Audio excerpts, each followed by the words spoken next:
3 years. Elena Carter gave 3 years of her life to a man who never once asked how she was doing. Jackson Pierce built his empire on precision, control, and the quiet labor of people he never looked at twice. He gave orders.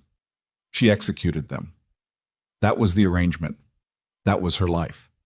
Until the morning he told her to miss her sister's wedding, and Elena Carter said no. If you've ever had to choose between who you work for and who you love, this story is for you.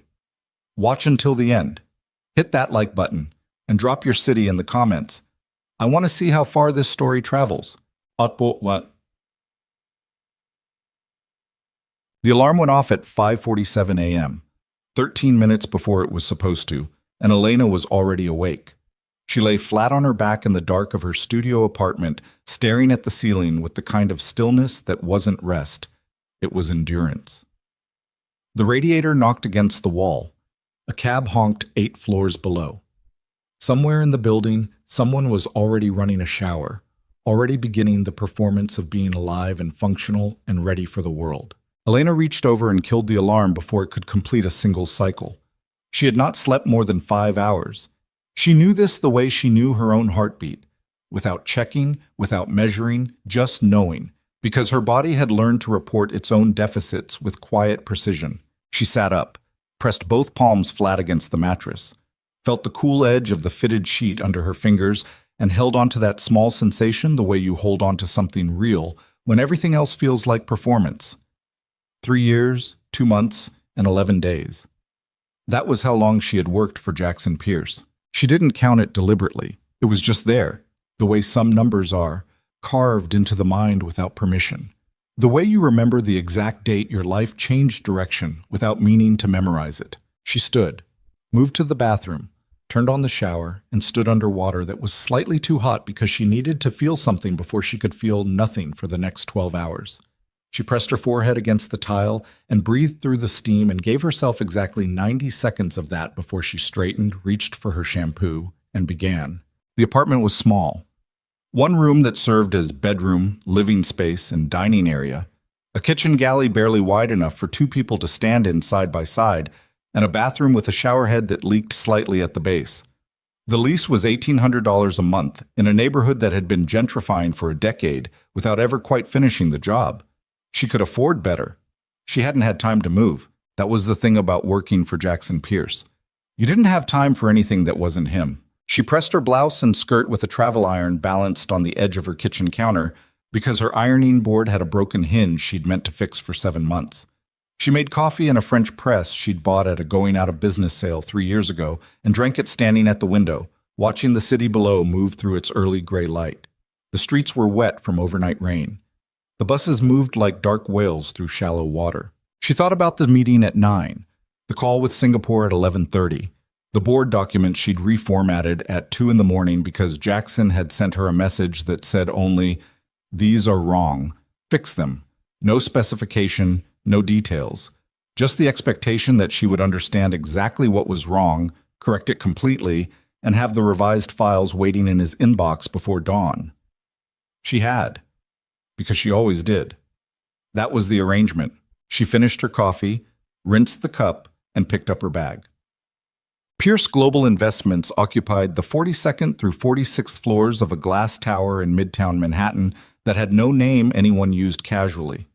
People said the Pierce Building the way they said the Met or the Bridge, as though it had always existed, as though it was a feature of the landscape rather than something one man had decided to build with money he'd made before he was 35. The lobby had marble floors that cost more per square foot than Elena's monthly rent.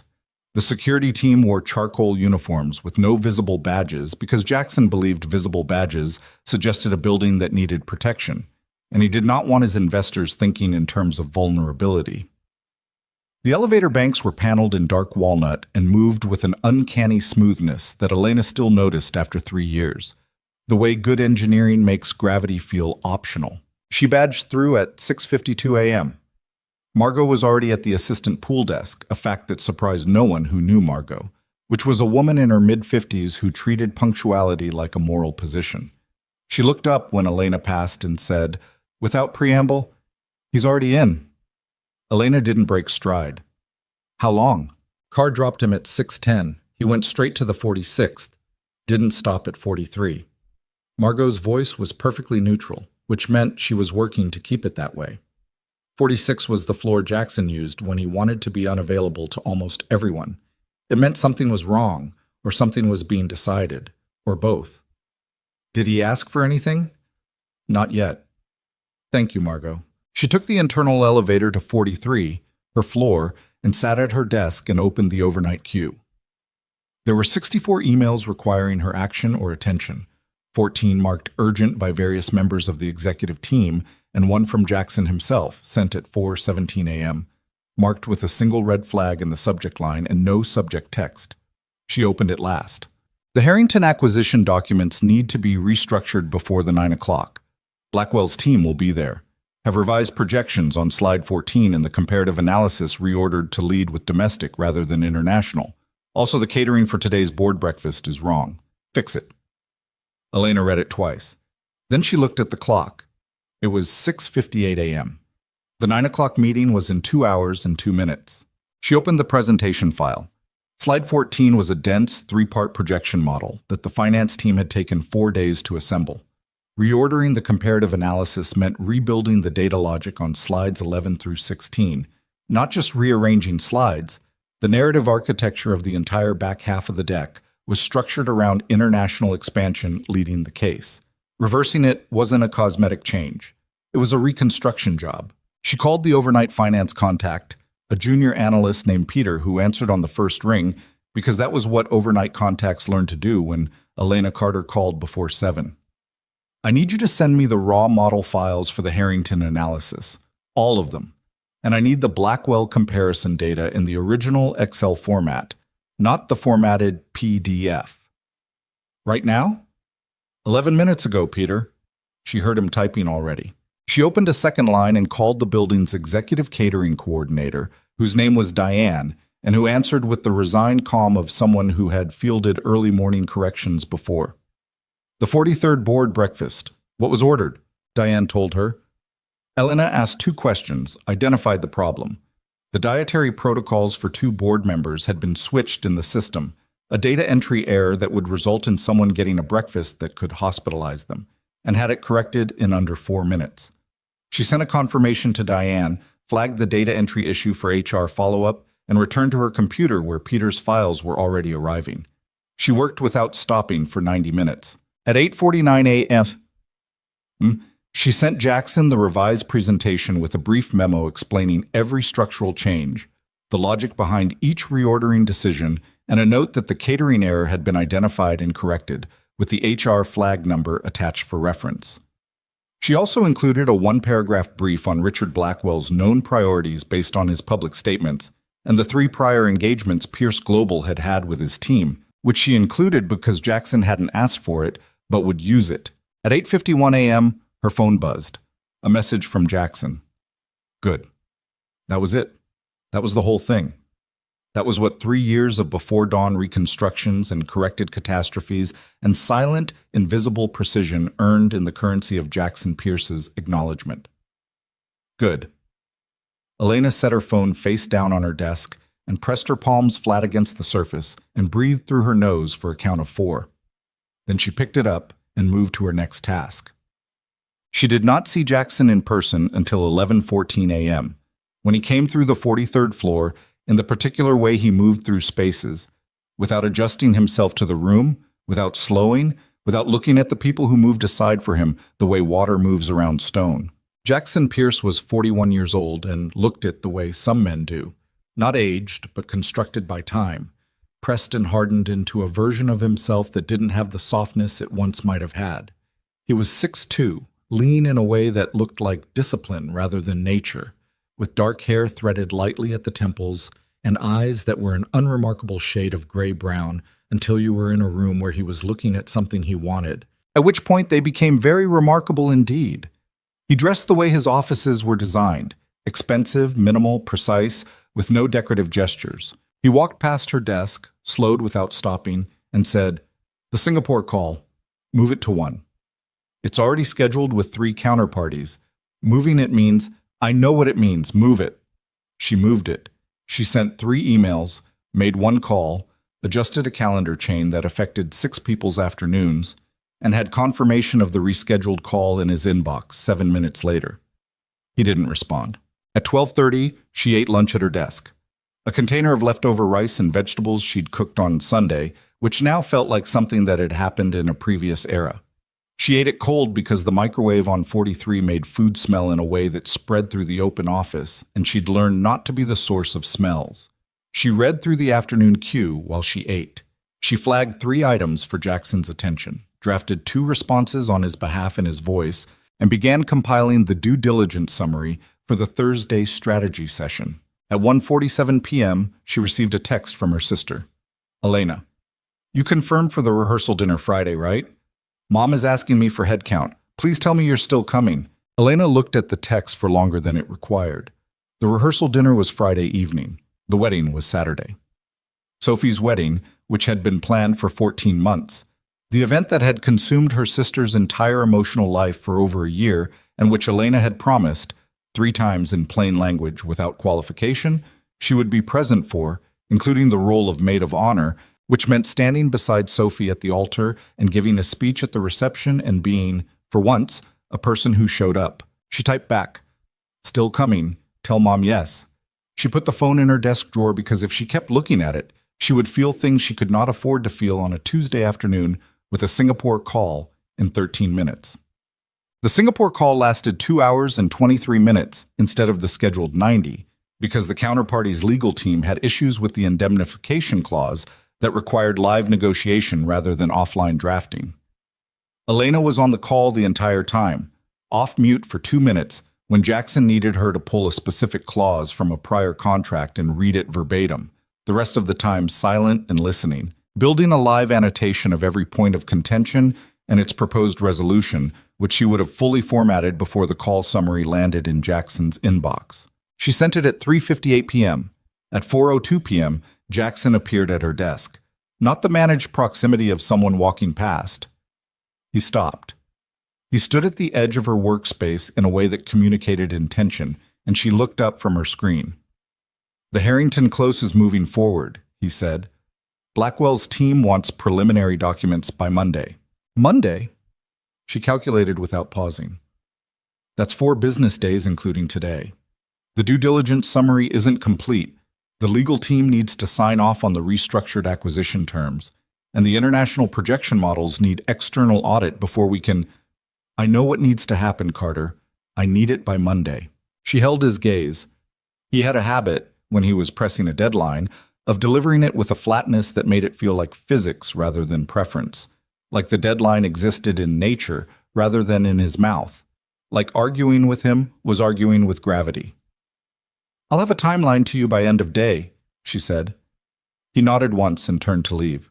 "Also," he said, without turning back, "I need you this weekend, Saturday and Sunday. The documentation workload is going to require the full team here."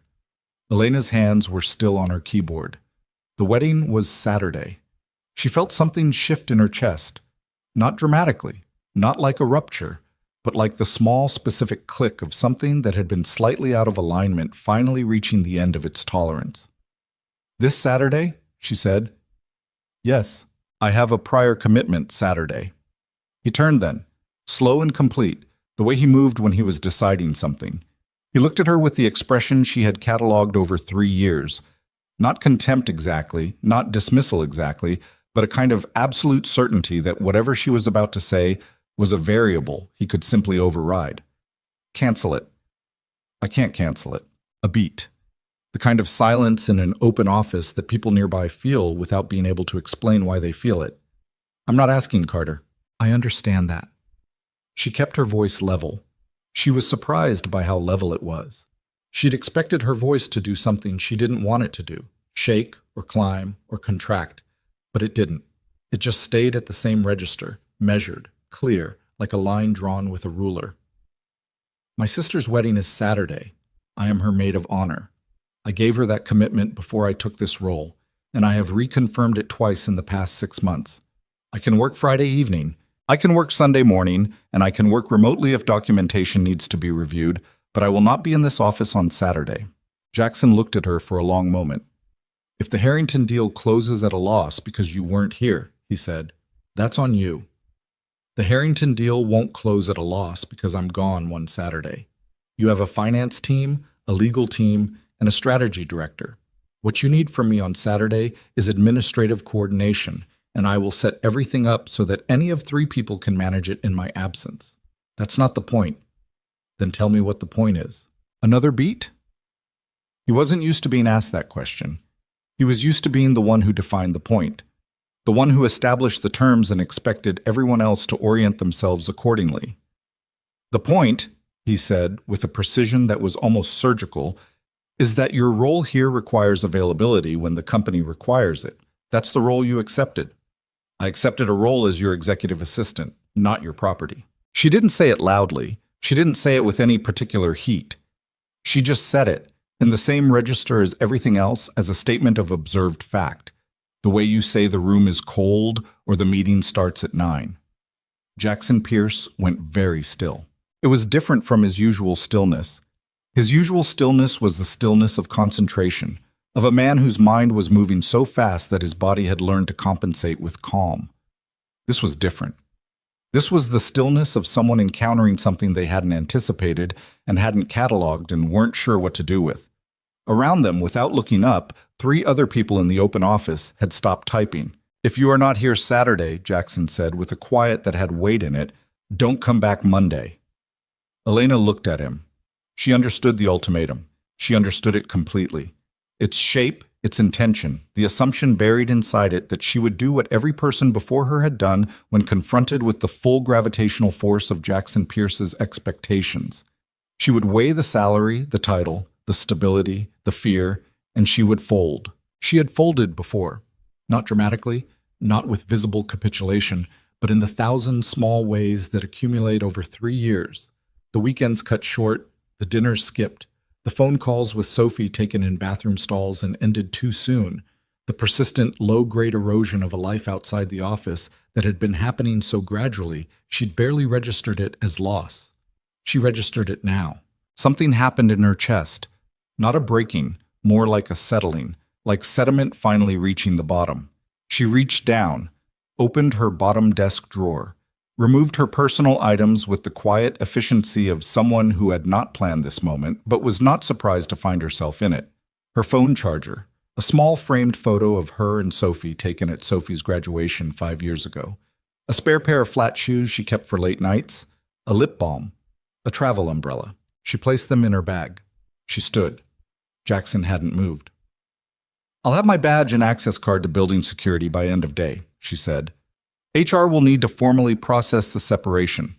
I'm happy to be available by email this week to ensure a smooth transition, and I'll have a transition document on your desk by 8 tomorrow morning so that whoever you hire next has everything they need.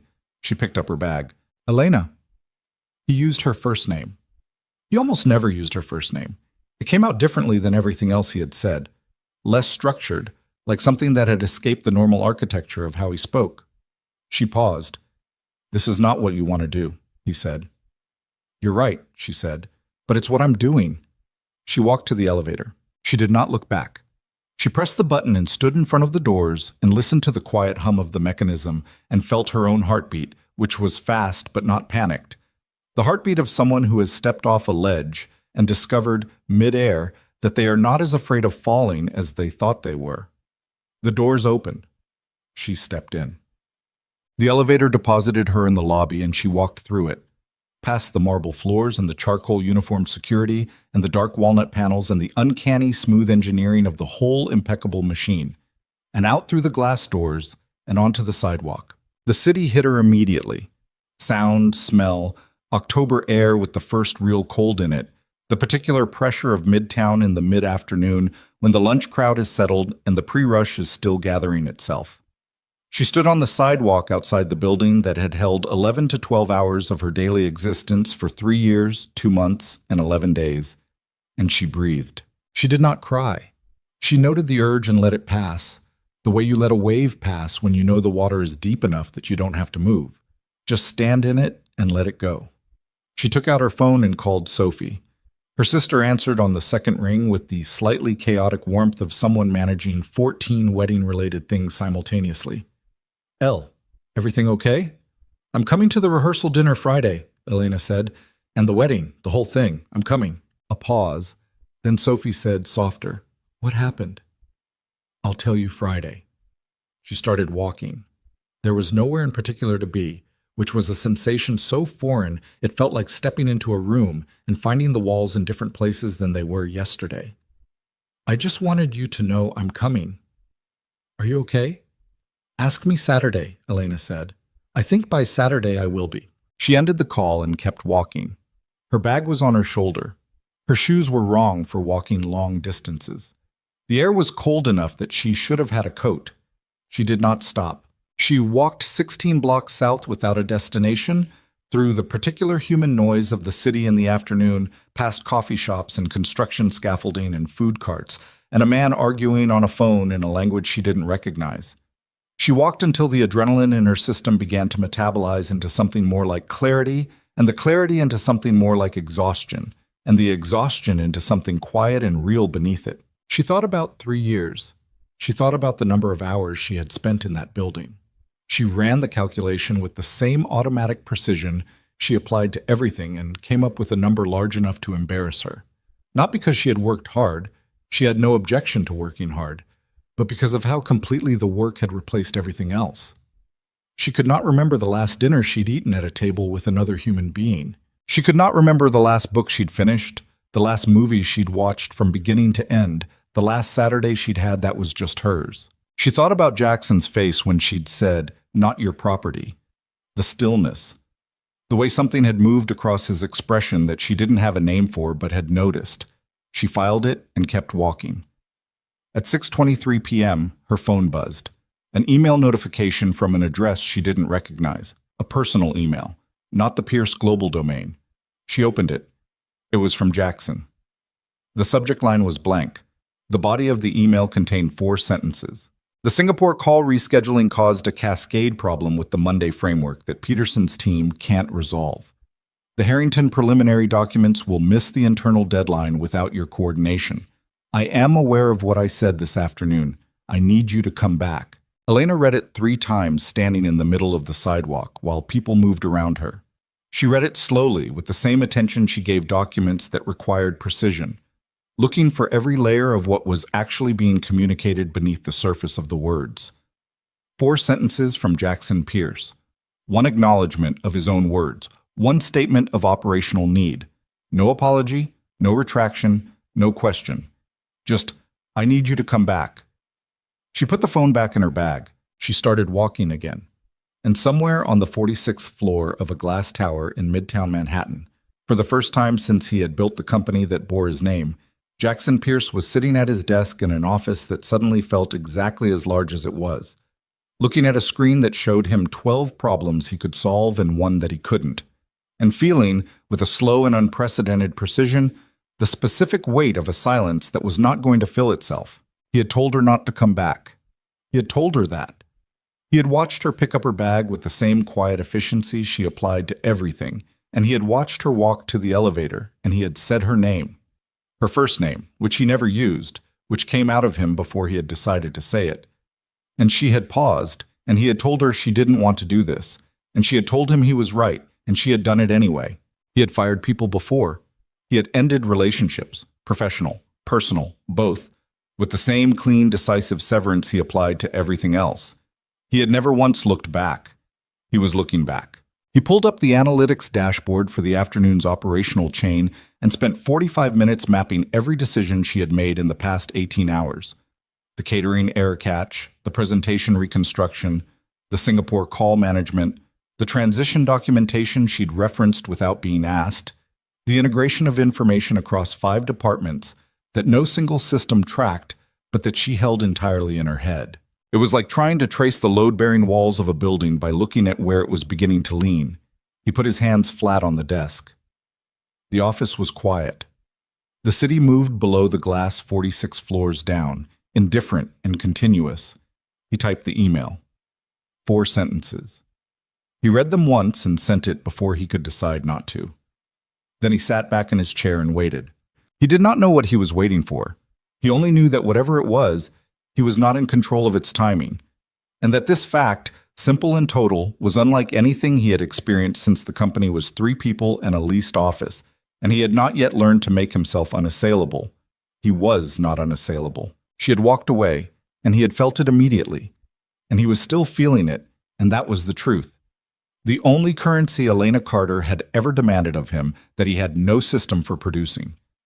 His phone sat on the desk. The screen stayed dark. She didn't respond that night. She didn't respond the next morning. She went to her sister's rehearsal dinner on Friday evening, and she stood at the front of the restaurant with a glass of champagne in her hand and gave a toast that made Sophie cry and made their mother laugh and made the groom, a patient and decent man named David, squeeze Sophie's shoulder with the particular tenderness of someone who had been trusted with something precious and knew it. And somewhere across the city, in a glass tower that was beginning very quietly to understand its own structural dependencies, things were breaking. Not catastrophically. Not yet. Just enough to make visible what had always been true. That the whole elegant machine had been running for 3 years on something it had never bothered to name. Until it was gone. Saturday morning, Elena Carter stood in a hotel room in a bridesmaid dress the color of deep sage, while her sister sat in front of a vanity mirror, and for the first time in 3 years, she had nowhere to be but here. No cue, no call, no message marked urgent, just Sophie's reflection in the mirror and the sound of someone outside the window starting too early, and the particular light of a Saturday in October that felt like something she'd been waiting to see for longer than she could account for. Her phone was on the nightstand. It had been there since Friday. There were 11 messages in total from the Pierce Global domain. 3 from Peterson, 2 from the head of legal, 1 from the director of strategy, 4 from an address she didn't recognize that resolved, when she looked closely, to a secondary email Jackson had apparently created sometime in the past 36 hours. She had read none of them. She would read them after the wedding, after the reception, after Sophie and David danced their first dance and the cake was cut and the guests drifted into the mild chaos of a good party winding down. After. For now, she reached up and pinned the last piece of Sophie's veil with steady hands and met her sister's eyes in the mirror and said, "You look like everything you ever wanted." Sophie laughed through the start of tears. "Don't make me cry right now. You're going to cry in about 40 minutes anyway." "I know, I need 40 minutes. Elena smiled. Outside the window, the city moved the way it always did. Without her. Without Jackson. Without any of it. And she breathed all the way down to the bottom of her lungs for what felt like the first time in 3 years, 2 months, and 11 days. She did not know yet that when she came back to her phone after the reception, she would find a message unlike anything Jackson Pierce had ever sent anyone in his professional life. She did not know yet what it would say. She did not know yet what she would do. But the day was here. Sophie was crying anyway. David was already waiting at the end of the aisle. And whatever was coming, whatever restructuring of everything she had believed about her life and her limits and the distance between duty and want, it could wait exactly as long as this moment lasted. She offered Sophie her hand, and they walked out together. The message was waiting for her at 11:47 p.m. Elena saw it when she finally picked up her phone in the back of the cab, shoes off, feet pulled up beneath her, the city sliding past the rain-streaked window in long amber smears. The reception had run 4 hours. She had danced twice, once with Sophie, once with a groomsman named Marcus, who was kind and slightly drunk and kept apologizing for stepping on her foot, which he did 3 times. She had given her speech and gotten through it without crying, which she considered a personal achievement. She had eaten actual food at an actual table with actual people who asked her questions about her life that had nothing to do with deliverables or timelines, and she had answered them, and it had felt strange and necessary in equal measure, like using a muscle that had atrophied without her noticing. Sophie had cried during the first dance.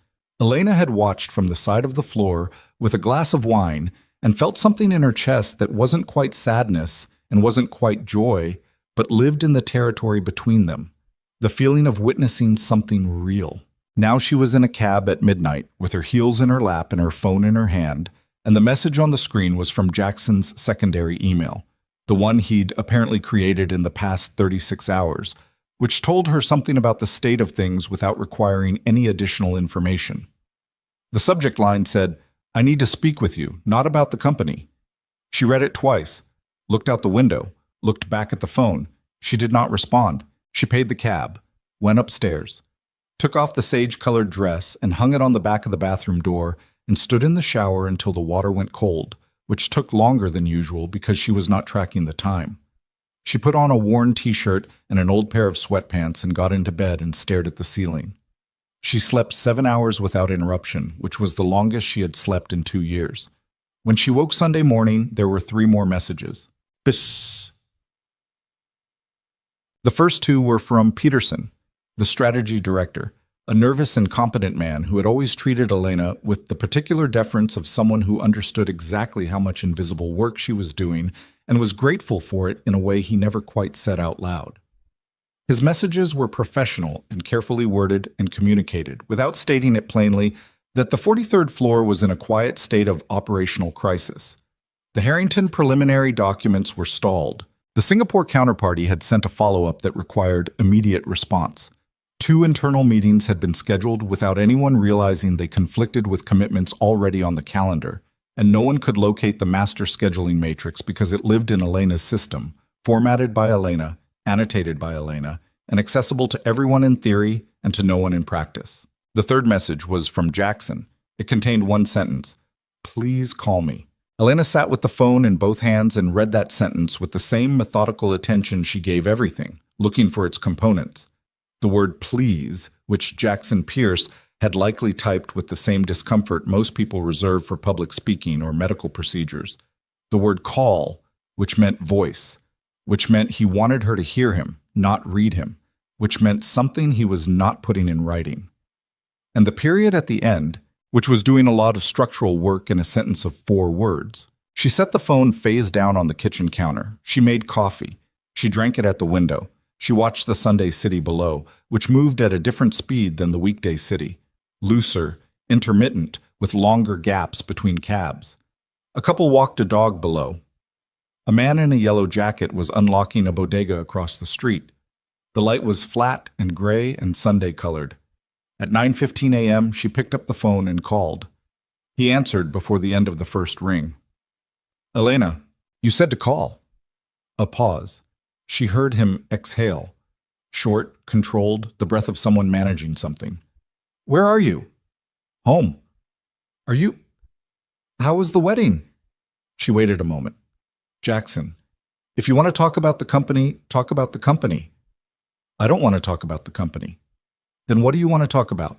Longer pause. She heard the ambient sound of wherever he was. Quiet, interior, the low hum of a high-floor building. 46, probably. She wondered if he'd left at all this weekend. "I've been going through the operational chain," he said, "since Thursday, mapping what you managed." "I know, Peterson's messages were informative." "I'm not calling about Peterson." His voice had a texture she didn't recognize in it. Not the stripped-down efficiency of every professional interaction they'd ever had, and not the cold pressure of the ultimatum, but something rougher, less processed. "I'm calling because I need to tell you something that has nothing to do with deliverables or scheduling or the Harrington deal." "All right, I was wrong." He said it the way someone drives a nail, direct, single impact, no preamble. "What I asked you to do was wrong. The ultimatum was wrong. How I've run that office and what I've expected from you. I'm not going to dress it up. It was wrong." Elena was quiet. "I'm not saying this to get you back," he continued, though the way he said it suggested he was aware of exactly how it could be read. "I'm saying it because it's true, and I've been sitting in this building since Thursday night, and I keep thinking about what you said." "Which part?" "All of it." A beat. "Particularly the part about property." She pressed 2 fingers to her forehead, looked at the ceiling, breathed. "Jackson, I know. 3 years. I know. Not one time in 3 years did you ask me if I was okay. Not when I worked 36 hours straight on the Hong Kong restructure. Not when my father was in the hospital in March, and I still had the quarterly reports on your desk by 8 a.m. Not once." Silence. "I know," he said. And it was the 3rd time he'd said those 2 words, and each time they'd had slightly more weight, like something accumulating. She pressed her lips together. The morning light through the window was doing something specific to the dust particles in the air, and she watched them move. "What is it you actually want from this call?" she said. "I want to offer you something different." She heard him shift, the small sound of someone repositioning, standing, moving toward a window maybe, the way he did when he was thinking hard. Chief of Staff, real authority, not assistant authority, operational authority. You would have direct oversight of every departmental director. Your own office on 45, equity in the company, so not a token amount. Something real. And personally? A pause. That's your boundary to set, not mine. She turned that over. It was the right answer. It was the answer she would have told him to give if he'd asked her how to handle this conversation, which was a strange thing to notice. "I need time to think," she said. "Take it. I'm not promising anything." "I understand." She ended the call, stood at the window for a long time. Then she went and sat at her kitchen table with a blank notepad and a pen and wrote, in 2 columns, everything she stood to lose and everything she stood to gain, and stared at both columns for 40 minutes and then turned the page over and wrote a single question in the middle of it. "Who are you outside of that building?" She stared at the question for a long time. She didn't answer it yet. She went back on a Wednesday. She did not announce it in advance. She arrived at 7:30 a.m., badged through with her original credentials, which Jackson had apparently not deactivated, and took the elevator to 45, not 43, where she'd spent 3 years, and found an office that had been cleared and furnished with evident speed. A desk, a chair, a monitor, a phone, a small table with 2 chairs for meetings, and on the desk, a single printed card with her name on it, and the title Chief of Staff, Pierce Global Investments. She stood in the doorway for a moment. Then she went in, put her bag down, sat in the chair, and turned on the monitor. By 8:15 a.m., she had identified 6 immediate operational problems, drafted a resolution framework for 3 of them, and sent a meeting request to all 4 departmental directors for 10 a.m. At 8:47 a.m., Jackson appeared in the doorway of her new office. He was wearing a dark jacket, open collar, the small adjustment of someone who had slightly loosened something about themselves or was trying to. He looked at her at her desk the way someone looks at an image they've been holding in their mind to check if it's accurate. "You didn't tell me you were coming," he said. "I'm here," she said. "That's what matters." He almost smiled. It didn't complete itself, but it moved in that direction. "Ground rules," she said without looking up from her screen. "Go ahead." "My schedule is mine. If I say I'm unavailable, I'm unavailable. You don't override it. You don't work around it. You don't send messages at 4 a.m. and expect responses before 6. If the building is burning down, you call me. For everything else, there are systems." "Agreed. If you disagree with the decision I make at the operational level, you tell me directly. You don't go around me to the directors. That's the fastest way to make this not work." "Agreed. And I work here as a professional. What happened before, the way you ran that office, what you expected, what you took, that's not something I'm forgiving this week. It's not something I'm forgiving this month. I'm here because the role is right and because I'm good at it, not because we've resolved anything personal." He held her gaze. His hands were at his sides, not in his pockets, which was unusual. He habitually put his hands in his pockets when he was managing something he didn't want to show. Right now, his hands were just at his sides, visible, and he was looking at her without the processed stillness she was used to. "Understood," he said. "Good." She looked back at her screen. "I have a director's meeting at 10. You should be there." He left without another word. She exhaled once, quietly, through her nose. Then she went back to work. The first 2 weeks were frictionless in the way that things are frictionless when everyone is being careful. The departmental directors received her with the calibrated deference of people who had spent the previous week watching everything slightly fail without her and were not prepared to make the same mistake twice. Peterson was visibly relieved. The head of legal, a woman named Hargrove who had a reputation for being difficult, came to Elena's office on the 4th day, sat down without being invited, and said, "Tell me what you need from my team, and I'll make sure you have it." Elena had told her. Hargrove had left and done exactly that. Jackson was different. Not completely. He still moved through spaces the same way, like he owned them, because he did. He still had the clipped precision of someone for whom most conversations were information transfers rather than interactions. He still sent messages at hours that suggested he did not sleep the way other people slept. But he listened differently.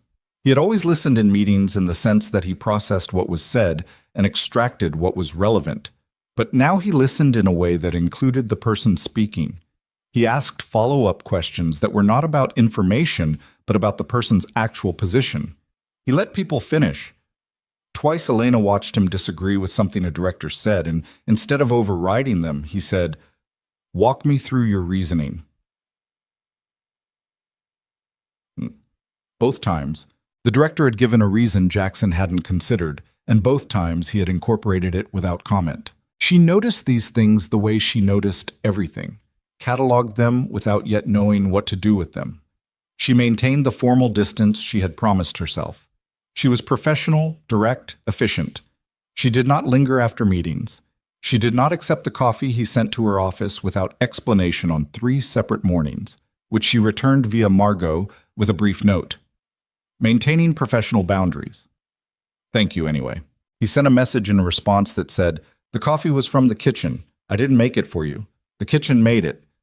She looked at that message for a full minute. She did not respond, but she kept the next one. Bam. Nathan Cole arrived on the 3rd week. He came through the door of a quarterly strategy meeting as though he had always been there. Introduced by Jackson as the new vice president of international expansion, brought in with a 3-year mandate to develop Pierce Global's Asia-Pacific and European portfolios. He was 38, with the particular physical ease of someone who had grown up comfortable and never been required to make himself smaller in any room. He had brown hair, a specific kind of non-threatening handsomeness, and eyes that registered people with what appeared to be genuine interest. He sat across the table from Elena at the strategy meeting and listened to her present the operational restructuring plan for Q4 with the attentiveness of someone who was actually thinking about what she was saying, not waiting for his turn. When she finished, he said, "The cascade trigger on page 7. If the Singapore timeline shifts again, is there a manual override built into the protocol, or does the whole chain have to be reinitiated?" Elena looked at him. It was the right question. It was, in fact, the one vulnerability in the system she hadn't fully addressed yet, and it was not a simple thing to spot. "I'm building one," she said. "It's not in this draft." "Okay." He nodded, wrote something on the document in front of him, and moved on. She noted that, filed it. After the meeting, he found her in the corridor. "Elena Carter," he said. Not a question, just a statement, like he was confirming something he'd already considered. "I did some reading before I started. Your name came up, specifically your work on the Hong Kong restructure and the Singapore protocol. The frameworks you built apparently became the internal standard that nobody bothered to update the documentation for." "That's accurate," she said. "You built those frameworks as an assistant?" "I built them because they needed to exist. The title was whatever it was." He studied her for a moment. "I'd like to pick your brain on the Asia-Pacific approach. Properly. Not in a meeting where everyone's performing, just a working conversation." "I'll check my calendar," she said. She checked her calendar. She blocked Tuesday at noon. She sent him a confirmation.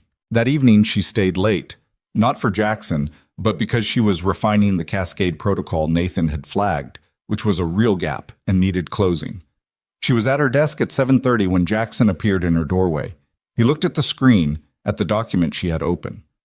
"Cole's question," he said. "It was a good one." Jackson's expression didn't change, but something shifted in it, very slightly, somewhere around the eyes. "How did the meeting read to you? Generally?" "He's smart," she said. "He pays attention. He asks questions that are actually about the answer." "And?" She looked at him. "And what?" "You're going to tell me there's a qualifier." "I always wait before making qualifiers. I've known him 4 hours." Jackson nodded. He stayed in the doorway one moment longer than the conversation required. Then, "Don't stay too late." It was the first time in 3 years he had ever said that to her. She watched him go. Then she turned back to her screen and worked for another 90 minutes and did not think about what that meant until she was in the elevator going down, at which point she thought about it for approximately half a second before deciding that thinking about it was not a productive use of the elevator ride, and stopped. Tuesday lunch with Nathan was direct and useful in the way that conversations with genuinely intelligent people tend to be. Without social friction, without the exhausting machinery of impression management, just two people looking at a problem from different angles. He had strong opinions and held them clearly without needing her to agree with them. He pushed back when he disagreed.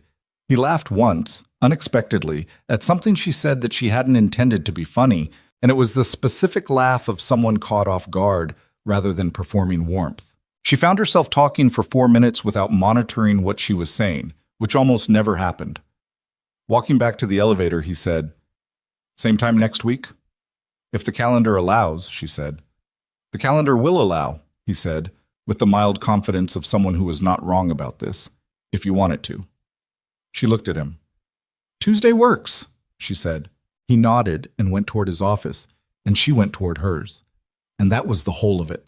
But by the time she reached her desk, she had already registered that the interaction was visible. The Pierce Global 45th floor had the spatial openness of an office that believed in transparency, which meant that 6 people had watched them walk back from lunch, and 5 of those 6 were now doing their own quiet math. She did not change anything about her behavior, but she was aware of it. Jackson was also aware of it. He did not say anything directly. He was too controlled for direct. But there were small signals. A meeting request for Tuesday at noon, sent to Elena without explanation, which conflicted with the lunch. She moved the lunch to Thursday. Jackson's Tuesday meeting request contained agenda items that could have been handled by email. She sat through it and said nothing. Thursday lunch, same building cafeteria. Nathan ordered coffee, she ordered tea. They argued productively about the risk weighting in the European expansion model for 90 minutes, and she returned to her office feeling the specific, clean tiredness of a conversation that had required her full attention. She was crossing the open floor toward her office when she saw Jackson at the far end of the room, standing outside Peterson's office, not looking at her, looking at his phone. But she had worked within his peripheral awareness for 3 years. She knew the difference between looking at a phone and using a phone as something to look at while you looked at something else. She went to her desk and sat down and opened her work queue and did not acknowledge it. That evening at 6:14 p.m., Jackson came to her office and stood in the doorway and said, without preamble, "How much do you know about Cole's background, his prior firms?" Elena looked up. "He came recommended by Hartfield Capital. 12 years of international expansion work, clean record, 2 successful portfolio builds. You hired him." "I know I hired him." "Then what's the question?" Jackson was quiet for a moment. He was doing the thing where he was deciding how much of what he was actually thinking to say, which she could read because she had watched him do it approximately 10,000 times. "Just stay observant," he said finally. "With him." Elena set down her pen. "Jackson, if you have a specific concern about Nathan Cole, tell me what it is. Don't give me ambient instructions to be observant without context. I'm not your intelligence asset." He looked at her. Something moved across his face. Not the usual processed stillness, but something rawer. Something that sat just below the surface and was visibly costing him effort to not say. "I don't have a specific concern," he said. "Not yet." "Then I'd appreciate it if you let me do my job without interference shaped by anything other than actual operational information." He held her gaze. "Understood." He left. She stared at the empty doorway for a moment. "Not yet," he had said. She had been in the room with Jackson Pierce for 3 years, 2 months, and however many additional days since she'd walked back through the doors of this building. She knew his calibrations. She knew the difference between professional caution and something else. Not yet was not professional caution. She logged the observation, returned to her work, and did not yet understand that the thing Jackson Pierce was feeling, the thing he had precisely no framework for and even less ability to name, had already begun to change the chemistry of the floor they shared, molecule by molecule, in ways that none of them could see yet, but all of them were going to feel. 3 weeks later, on a Thursday evening when the floor was almost empty and the city below had gone to its night register, Nathan Cole stopped in the doorway of her office and said, "Can I ask you something personal?" She looked up. "Depends on the question," she said. He leaned against the door frame, crossed his arms, looked at her with the directness she'd come to expect from him. "Is there something between you and Pierce?" he asked. "I'm not asking to cause problems. I'm asking because the room feels different when you're both in it, and I'd rather know what I'm navigating. Elena held the question. She was aware of her own heartbeat. No, she said. There's nothing between us. Nathan nodded slowly. All right. He pushed off the doorframe. Then I'd like to take you to dinner. Not a work conversation, just dinner. The hallway behind him was quiet. The floor was quiet. From somewhere down the corridor came the faint sound of the cleaning crew beginning their rounds. Elena looked at Nathan Cole. His directness, his patience, the uncomplicated quality of his interest in her, which was so different from anything she'd experienced in this building that it felt almost foreign. And then she heard, from the far end of the hall, the unmistakable sound of a specific footstep, Jackson's footstep. She knew it the way you know a sound you've heard 1,000 times in confined spaces. She looked past Nathan's shoulder. Jackson had appeared at the far end of the corridor, coming from the stairwell, and he had stopped. He was looking at them. Nathan in her doorway. Elena at her desk. The specific geometry of the scene. Nathan turned, registered Jackson, and straightened without urgency. The three of them existed in that corridor for approximately 3 seconds. Then Jackson said, "Cole, I need 5 minutes, my office." His voice was its usual register, controlled, directive. But Elena heard what was underneath it with the clarity of 3 years of proximity. Nathan glanced at Elena. "Tomorrow night," he said quietly. "If you want." He walked toward Jackson's office. Jackson looked at Elena one more moment, just a moment, then he followed. Elena sat very still at her desk. The monitor in front of her glowed in the dim office. The cleaning crew's cart rattled somewhere down the hall. She thought about what she'd said to Nathan. There's nothing between us.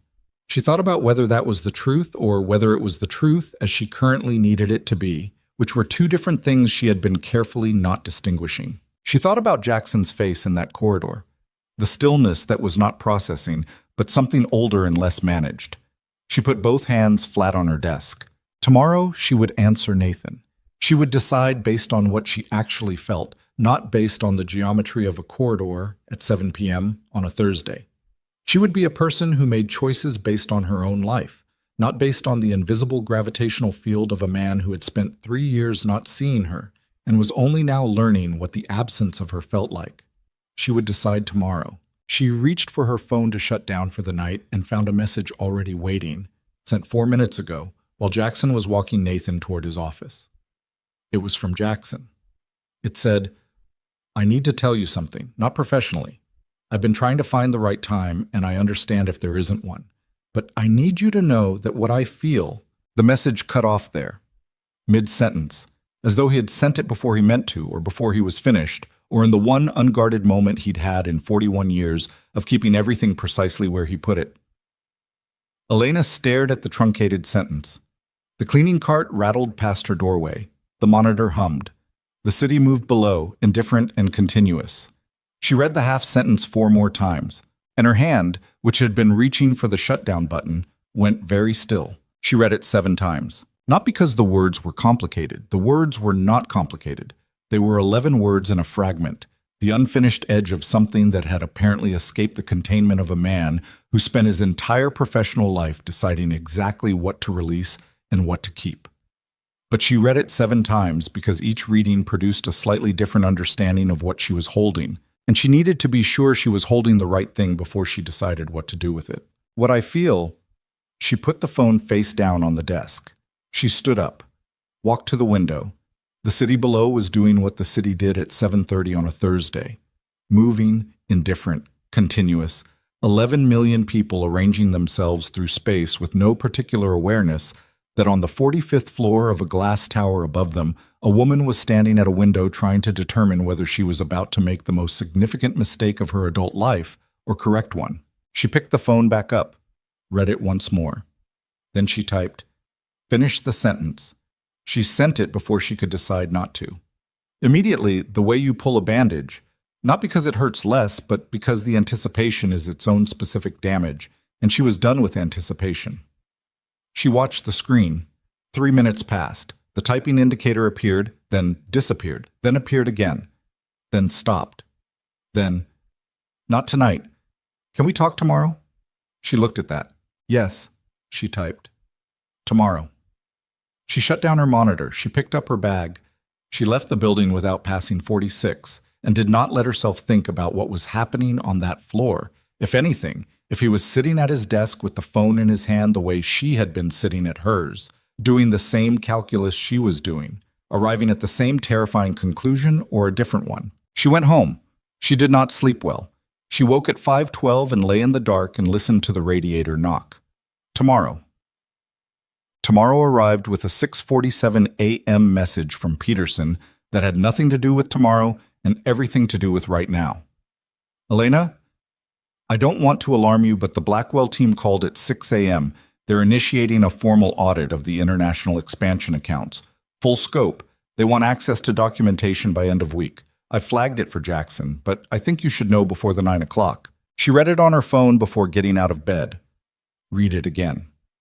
Then she got up, made coffee, and was at her desk on 45 by 7:15. The 9 o'clock was not a 9 o'clock. It was a controlled emergency with the architecture of a meeting placed over it to manage how it looked. Jackson was already in the conference room when she arrived, standing at the window with his back to the table, jacket on, which meant he'd either come in at dawn or not left. Peterson was there. Hargrove from legal. The CFO, a man named Birch, who had the specific pallor of someone who had received bad news and was attempting to metabolize it through professionalism. Nathan Cole was not there. Elena noted his absence, filed it. Richard Blackwell's team called at 6 a.m., Jackson said, without turning from the window. They're alleging irregularities in the international expansion accounts. They're not specific yet about which accounts or which period, which means they either don't know exactly what they have or they're controlling how much they show us before they show us everything. What kind of irregularities? Elena said. Jackson turned. He looked at her with the particular directness of someone who has been awake long enough that the managed distance has worn thin. Invoice manipulation, potentially altered transaction records in the Asia-Pacific preliminary accounts. Birch said, the preliminary accounts are new. They were set up in the past 8 weeks. Elena processed that. The Asia-Pacific accounts were Nathan Cole's first mandate. The room was quiet for a moment. Yes, Jackson said. That's a fact. Not an accusation, she said. I want to be clear about that distinction before this conversation goes any further. Noted, Jackson said. His voice had the flatness of someone maintaining control of a room that was trying to tip. Hargrove, what's our exposure if the audit finds what Blackwell's team is suggesting? Hargrove was already 3 steps into her answer. Potential regulatory notification, external counsel engagement, the specific liability framework for fraudulent transaction records if they were traced to a Pierce Global account holder. Elena listened and took notes, and tracked each piece as it connected to the architecture she already understood, and what she understood was this. If someone had manipulated invoice records and altered transaction logs in the Asia-Pacific preliminary accounts, they had done it with a level of access that required executive clearance. The number of people with that clearance was small. Nathan Cole had it. He'd had it from day one as a condition of the VP mandate. I need access to the account logs, Elena said. The originals, not the formatted versions. And I need the metadata, timestamps, access records, modification history. Birch looked at Jackson. Give her everything she needs, Jackson said. She worked through the day with the focused quiet of someone diffusing something that would not wait. Peterson brought her files. Birch sent her system access. Hargrove gave her a direct line to external counsel and told her to use it if she found anything that required immediate legal containment. At 2:14 p.m., Nathan knocked on her open office door. She looked up. He was composed. Clean-pressed jacket, the unremarkable handsomeness, the easy posture. Nothing in his face suggested crisis awareness. You missed the morning meeting, she said. I had a call with the Singapore counterparty. From 6 to 9? A small pause. It ran long. She held his gaze. Jackson's going to want to talk to you this afternoon about the Asia-Pacific accounts. Something moved across his face. Not panic, something smaller and more controlled, like the brief adjustment of a person who was expecting a conversation and had prepared for it. I heard about the Blackwell audit. From who? Word travels. Not that fast, she said. The meeting was closed. Who told you? He looked at her for a moment. Then, does it matter? Everything matters right now, Nathan. He studied her. The easy posture was still there, but there was a quality under it now. A watchfulness she had noticed before. In the Tuesday lunches, in the way he asked questions. That she was recontextualizing in real time, with the cold, methodical discomfort of someone adjusting a lens and not liking what comes into focus. "I'll talk to Jackson," he said. "Yes," she said. "You will." He left. She turned back to her screen and noted the time, 2:17 p.m., and the exact words of the exchange, and the fact that he had not answered the question of who had told him, and the fact that he had known to phrase his response in a way that didn't constitute a lie, but didn't constitute an answer. She pulled up the account access logs and started building a timeline. At 4:30 p.m., she found the first gap. It was small, a 4-minute window on a Wednesday, 3 weeks prior, where the modification log for invoice batch 7C showed a timestamp of activity but no associated user credential. In a properly functioning system, every access event generated a credential signature. 4 minutes of activity without a credential meant one of three things: a system error, a logging failure, or someone who knew how to operate within the system at a level that bypassed standard credentialing. She flagged it, kept building. At 5:51 p.m., she found the second gap. Same pattern. Different invoice batch. Different Wednesday. 4 weeks prior. She sat back in her chair and looked at the two flagged entries and understood, with the particular clarity of someone who had spent years building administrative systems and therefore knew exactly how they failed and exactly how they could be made to fail deliberately, that what she was looking at was not a system error and not a logging failure. Someone had been in these records. Someone had modified invoice data without leaving a credential trail, which required either a system-level access that bypassed standard audit logging or deliberate alteration of the logging protocol itself. She pulled the system architecture documentation, cross-referenced it with the access permission matrix from Nathan's onboarding, found what she was looking for in 40 seconds. Nathan Cole's VP authorization included something called Administrative Override Access, granted as a routine component of executive packages. In theory, it was for emergency operational situations. In practice, it gave him the ability to operate within the financial systems at a level that generated a different class of log entry, one that, if the logging protocol itself was adjusted, could be rendered invisible to standard audit queries. The logging protocol had been adjusted 6 weeks ago. The adjustment was filed under routine system maintenance. She looked at who had authorized the maintenance request.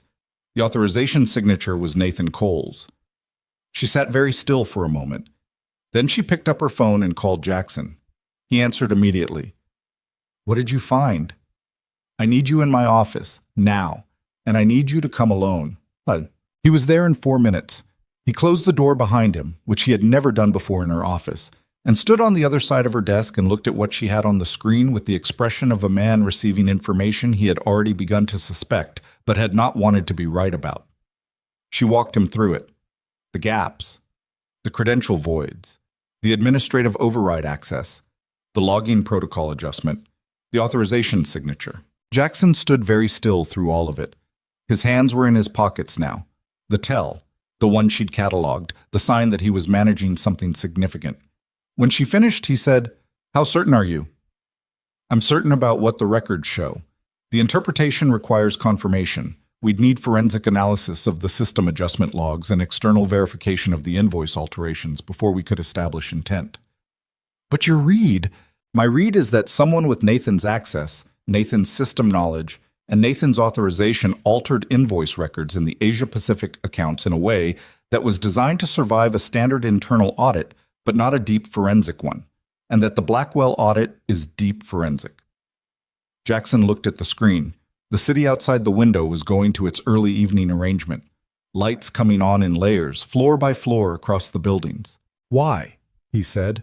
It wasn't a question shaped like a question. It was the word a person says when they're trying to understand something that doesn't yet fit any framework they have. "I don't know yet," she said. "The financial motive I can map. Altered invoices can reroute funds, create false liability, manipulate valuation in ways that benefit a short position or a competing acquisition. But I need more of the records before I can tell you where the money went or who benefits. He was quiet. Jackson. She waited until he looked at her. I know what you're thinking. Don't decide anything tonight based on what you feel right now. The evidence needs to be complete before anything moves. If we act on partial information and we're wrong, or if there's a layer we haven't found yet, we give him the ability to claim we've targeted him without cause. His jaw was tight. I'm not wrong. You might not be. But the difference between being right and being able to prove it is the only thing that matters right now. He looked at her for a long moment. Something moved through his face, the frustration of a man who was constitutionally unsuited to restraint and was being asked to practice it anyway. How long do you need? Give me 48 hours with full system access and external forensic support. Hargrove can engage the cyber team through outside counsel, so it's privileged. He nodded once. I'll have Hargrove set it up tonight. He moved toward the door, stopped. His hand on the frame, his back to her. The dinner he asked you to, did you? That's not relevant to this. Elena, it is not relevant to this, Jackson. Her voice was flat and clear and precise. If you want me to do this job properly, you have to let me do it without interference from anything else. That's what I told you when I came back. That's the condition. He turned, looked at her across the office. The distance between them was approximately 10 feet and approximately 3 years and approximately 11 words of an unsent sentence, all of which existed simultaneously and none of which either of them had the current bandwidth to address. 48 hours, he said. 48 hours, she confirmed. He left. She heard his footsteps recede down the corridor toward the elevator upward. She turned back to her screen. She worked until 11 p.m. She built a secondary timeline, cross-referencing the invoice modification dates against Nathan's calendar entries, his building access logs, his system login history. 3 of the 4 modification windows corresponded to evenings when Nathan had stayed late in the building. The 4th corresponded to a Saturday morning 3 weeks ago, a Saturday when Elena had not been in the building, when Jackson had been at an external investor meeting, and when the 45th floor had been operated by a skeleton crew. She stared at the Saturday entry for a long time. She pulled the building access logs for that Saturday. Nathan had badged in at 8:14 a.m., badged out at 1:47 p.m. She cross-referenced the invoice modification timestamp. It had occurred at 10:23 a.m. She leaned forward. She felt the specific cold focus of someone who has found the thread and is pulling it, not with excitement, with the careful, controlled attention of someone who knows what unravels if you pull too hard. She followed the invoice batch modification back to its destination. The invoice in question was a contractor payment for an Asia-Pacific market research firm, a real firm, legitimately contracted, with a real payment amount. But the modified version had the payment routed to a different account than the one on the original contract. A small difference, 18 digits in a routing number, that would survive a cursory review but divert the funds entirely. She traced the destination account. It took her 22 minutes and 3 separate database queries, each of which required a level of access that Birch had authorized that afternoon. The destination account was registered to a holding company in the Cayman Islands. The holding company had been incorporated 14 months ago. She queried the company registration data. The registered agent was listed as a law firm she didn't recognize. The beneficial ownership was obscured behind 2 shell layers, standard for Cayman structures, which meant it would require legal process to penetrate fully. But the company had a name. It was called CCE Holdings. She sat back. CCE. 3 letters. She looked at them, ran through every acronym in the Pierce global corporate family, every counterparty she had managed correspondence with in 3 years. Nothing. Then she opened Nathan Cole's personnel file, the one HR had given her during onboarding, which she had read once and filed and not returned to. His full name was Nathan Christopher Cole. NCC. She stared at the screen. CCE Holdings. Cole Christopher Enterprises. Or Cole Christopher. Something. The inversion was deliberate, the kind of deliberate that was designed to fail a quick name search while remaining recoverable if you already knew what you were looking for. She pressed 2 fingers hard against the center of her forehead and held them there for a count of 5. Then she picked up her phone. It was 11:34 p.m. She called Jackson. He answered on the first ring. I found the destination account, she said. It's a Cayman holding company, 14 months old. She paused. It was incorporated 1 month before Nathan Cole applied for the VP position at Pierce Global. Silence on the line. The specific, dense silence of someone receiving information and doing what Jackson did with information. Processing it completely, mapping every implication, arriving at the conclusion before she'd finished saying it. He came here for this, Jackson said. His voice was very quiet. Not the controlled quiet of professional management, the quiet of something colder. That's what the evidence suggests. He didn't come to build the Asia-Pacific portfolio. He came to dismantle yours. The expansion mandate was the access vehicle. Another silence. Longer. The Blackwell audit, Jackson said. Yes.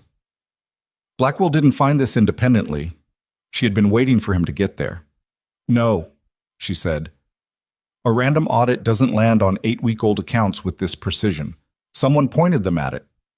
Nathan pointed them at it. That's my read. He built the irregularities, then triggered the audit to surface them in a way that looks like external discovery. Pierce Global takes the reputational hit, the regulatory exposure, potentially the criminal liability, and he walks away clean because his fingerprints are one layer down. She heard him breathing, slow and controlled and costing him something. Can you prove it? He said.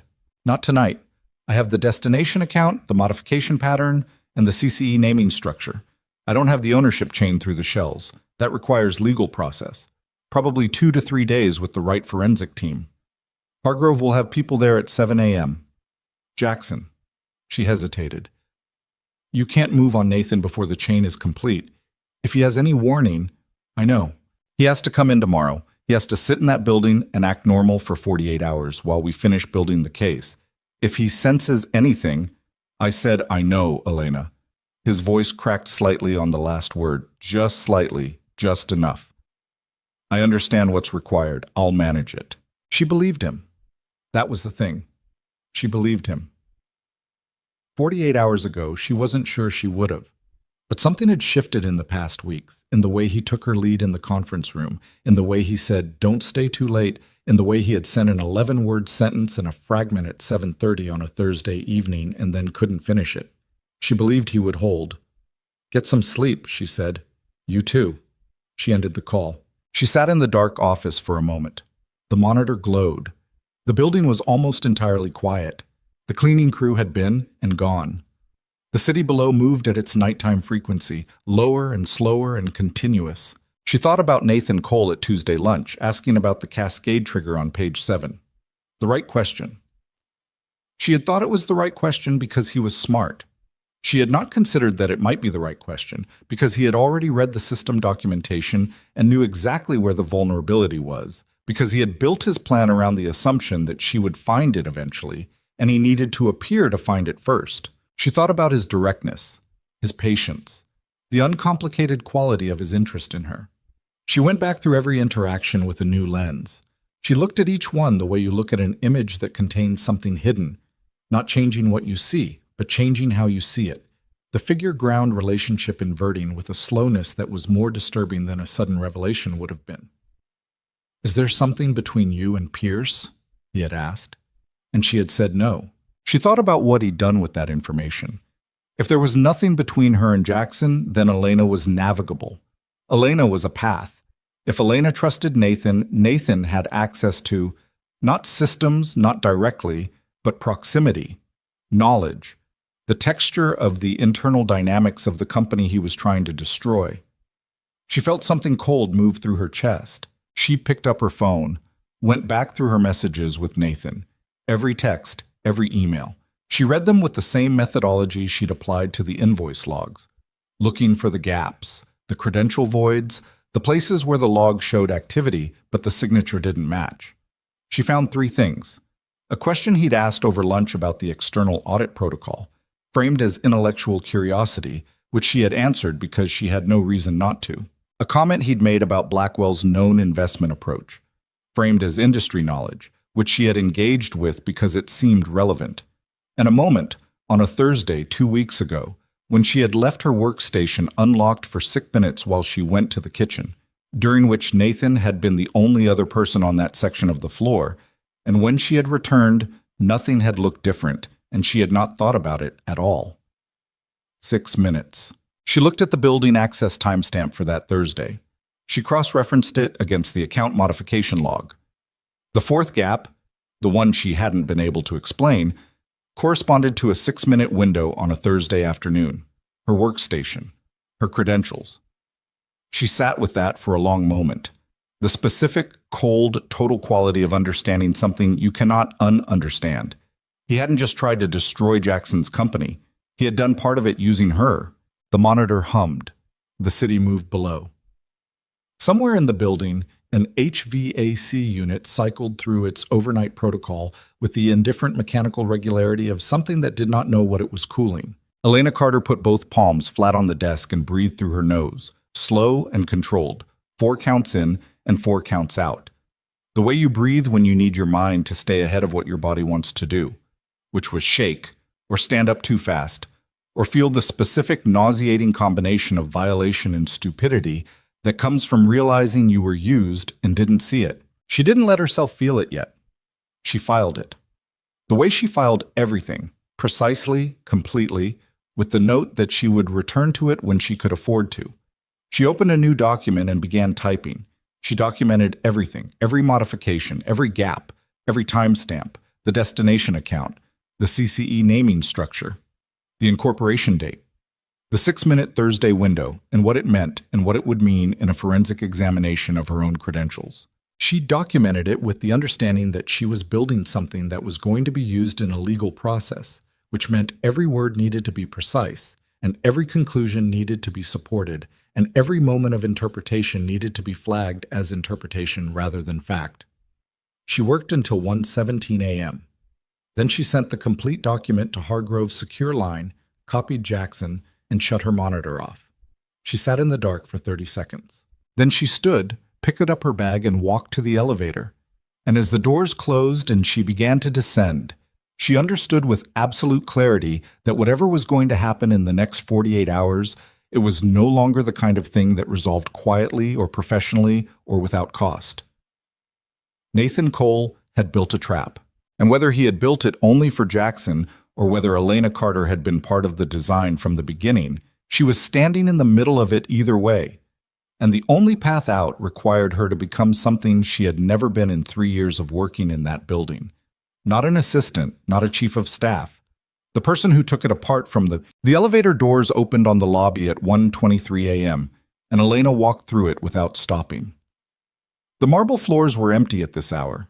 The security desk had one guard, a man named Torres, who had worked the overnight shift for 2 years and who nodded at her with the particular acknowledgement of someone who had seen her leave late enough often enough that it no longer surprised him.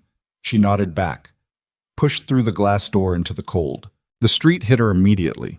October at 1 in the morning, the specific cold that has teeth in it, that gets into the gap between your collar and your neck and stays there. She stood on the sidewalk for 3 full seconds, not moving, just breathing, feeling the air move in and out of her chest. The document was sent. Hargrove had it. Jackson had it. The forensic team was arriving at 7.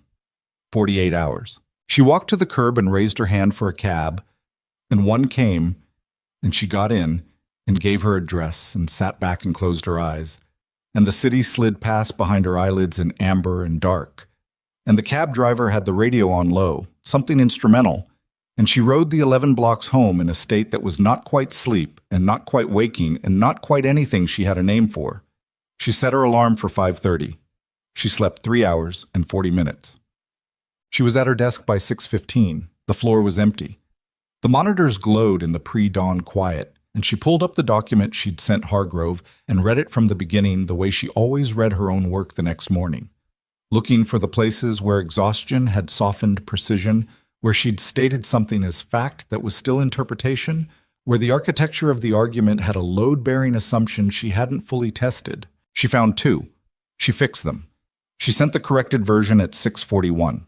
At 7:03, Hargrove arrived with 2 people Elena didn't recognize, a man and a woman in their late 30s, both carrying laptops and the specific focused quietness of people who did this kind of work regularly and understood that the first hour of a forensic engagement was not the time for introductions. Marcus and Jin, Hargrove said, outside counsel's cyber team.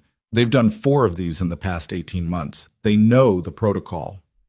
The account modification logs are here, Elena said, pulling up the system. The credential voids are flagged in red. The CCE Holdings destination trace is in the secondary document. The Thursday 6-minute window. She stopped. She had not told Hargrove about the Thursday window yet, about her own credentials. Hargrove looked at her. What about it?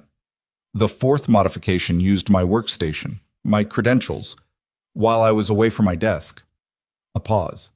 Marcus and Jin exchanged a look that was professional and brief. That's important, Hargrove said carefully. I know what it is, Elena said. Document it accurately. All of it.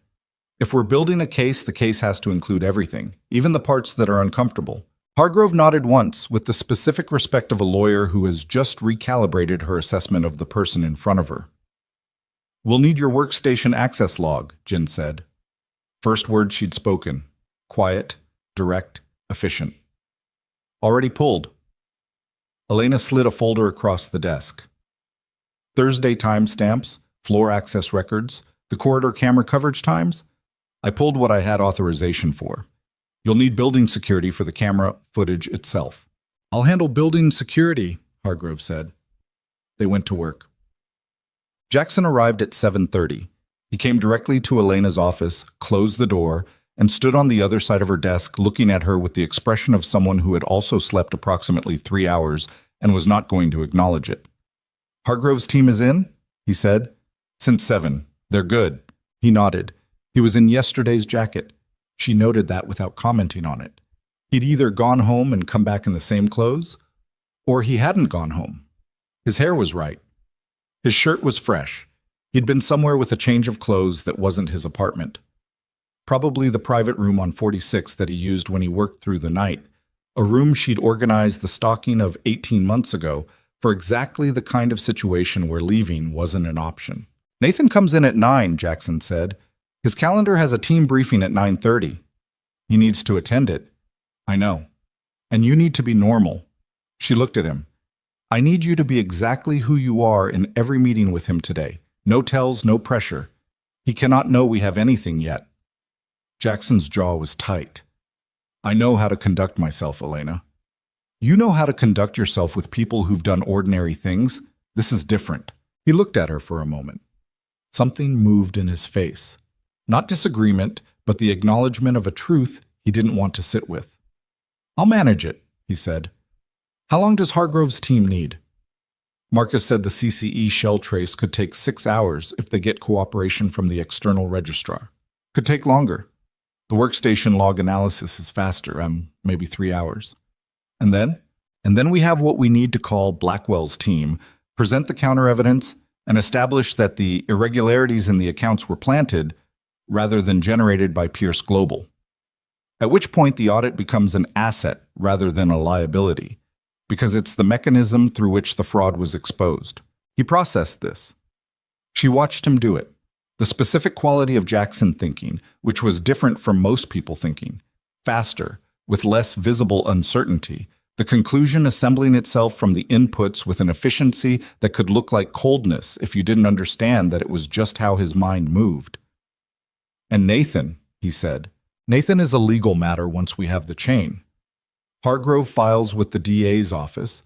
We coordinate with Blackwell's team on the fraud disclosure, and it moves through proper process. That's not what I'm asking. She held his gaze. I know what you're asking. The answer is the same. He breathed through his nose. He used your workstation. I know. He came in here and built a relationship with you specifically to Jackson. Her voice was not loud, but it stopped him. I am aware of what he did. I documented it at 1 a.m, and I thought about it for the entire cab ride home. And I made a decision, which is that I am going to be a professional and do this properly. And nothing you say in the next 60 seconds is going to change that. So if you need to be angry somewhere else. Right now I need you functional. He looked at her. She looked back. Something passed between them in that look. Not the professional information transfer of 3 years, and not the managed distance of the past weeks, but something rawer and less categorized. The specific look of two people who are in something together and both know it, and neither is going to say so right now because right now is not the time. "I'll be functional," he said. "Good." She looked back at her screen. "Close the door on your way out." He closed it. She pressed her palms flat on the desk and held them there for 10 seconds. Then she went back to work. Nathan arrived at 9:07. She heard him before she saw him, his voice in the corridor, easy and unhurried, saying something to Peterson that produced a brief laugh. She did not get up. She watched through the glass partition of her office as he moved across the floor, jacket on, coffee cup in hand, the unremarkable handsomeness arranged in its usual expression of attentive calm. He paused at her office door, knocked once on the open frame. She looked up. "Early start," he said. "Always," she said. He looked at her for a moment, just a moment, the calibrated beat of someone checking something, and then smiled. "Still on for Thursday?" She had canceled their standing lunch twice this week due to the audit preparation. She had framed both cancellations as scheduling issues. "I'll let you know," she said. He nodded, moved on. She watched him go and felt the cold clarity of someone who has resolved a question they didn't want to have to resolve. She turned back to her screen. Her hands were steady. The 9:30 team briefing ran 40 minutes. Elena attended, Jackson attended. Nathan presented a status update on the Asia-Pacific portfolio development with the composed competence of someone who had prepared carefully and had nothing to hide, which was the most convincing performance she'd seen in a professional context in 3 years, which itself told her something about the depth of preparation that had gone into this entire operation. She watched Jackson through the meeting. He was exactly right. Neutral, direct, asking the questions he would have asked anyway, responding to Nathan's points with the same clipped efficiency he brought to everything. Not cold. He'd learned not to run cold in meetings, one of the changes she'd watched accumulate over the past weeks. But clear. Professional. Giving nothing. She almost admired it. She knew what it was costing him. At 11:47 a.m., Jin knocked on her open office door with Marcus behind her. They both had the contained, precise energy of people who had found something. "Close it," Elena said. Jin closed the door, set her laptop on Elena's desk, turned it to face her. "The CCE Holdings shell chain," Jin said. 2 layers. The outer shell is Cayman registered, as you found. The inner shell is a Delaware LLC registered 14 months ago. She pointed to the screen. The LLC's registered agent is a law firm in Wilmington. The beneficial owner listed on the operating agreement is Nathan Cole, Elena said. "Nathan Christopher Cole." "Yes." She looked at the screen for a moment. The words were clean and unambiguous in the document. Name, signature, date, the administrative plainness of a legal record that didn't know it was evidence. "And the fund transfers?" she said. 3 transfers total. The one you identified from invoice batch 7C. 2 others we found using the same modification pattern. Different invoice batches. Different amounts, same routing destination. Total transferred is $412,000 over 8 weeks. Into CCE Holdings. Into CCE Holdings. Elena sat back. "That's not a lot," she said, "for what he was risking." "No," Marcus said. "It's not." He leaned over and moved the screen slightly, pulling up a secondary document. "Which is why we kept looking. The fund transfers aren't the main event." She looked at the secondary document. It took her 30 seconds to understand what she was looking at. Then she sat forward very slowly. It was a short position, a securities short position opened through a brokerage account registered to a second entity. Not CCE Holdings, a different structure, UK registered, 11 weeks ago. The position was against Pierce Global's parent holding structure.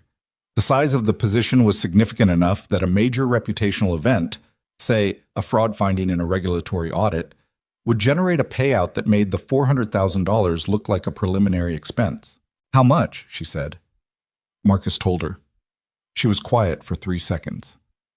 "He didn't come here to steal from the company," she said. It wasn't a question. She was saying it to hear herself say it, to feel the shape of it in the room. "He came here to destroy the company's valuation," Jin said. The invoice manipulation was the trigger for the audit. The audit was the mechanism for the fraud finding. The fraud finding tanks the stock. The short position pays out. And then he walks away clean because he's not the one who reported the fraud. Blackwell's team reported it. He's just a VP who got caught in the crossfire. Elena looked at the screen. What's the brokerage account trail? The UK entity? That's going to take longer. Probably another 8 to 12 hours, but the entity name, Jin pulled it up. RCC Capital Partners. Elena looked at the name, RCC. She pulled Nathan's file from the corner of her desk. She'd brought it up this morning, some instinct, and it was still open to the biography page. His mother's maiden name was listed in the international background check portion, required for the executive package, a standard Pierce Global compliance form. Her name was Rose Cole Carmichael. RCC. His mother, Elena said quietly. Marcus and Jin were silent. He registered the brokerage entity in his mother's initials. She looked at the screen. 14 months of planning, 2 shell structures, a curated professional profile, a VP mandate specifically designed to give him account access, and he named the structures after himself and his mother. She pressed 2 fingers to her temple. He wanted to be found eventually, after the fact. He wanted someone to see the architecture. Jin said, "Some of them do." Elena looked at her. "In my experience," Jin said without inflection, "some of them want credit for the construction. They build things to be understood in retrospect." Elena thought about Tuesday lunches. The right questions. The ease. The invitation to dinner.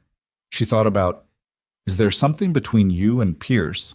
She picked up her phone and called Hargrove. "We have the ownership chain," she said. "Get Jackson." The meeting was in Jackson's office on 46, which was the most private space in the building. Hargrove, Marcus, Jin, Jackson, and Elena. The door locked. The floor otherwise empty at midday. Most of the executive staff was in a separate strategy session 2 floors down that Jackson had quietly ensured ran long.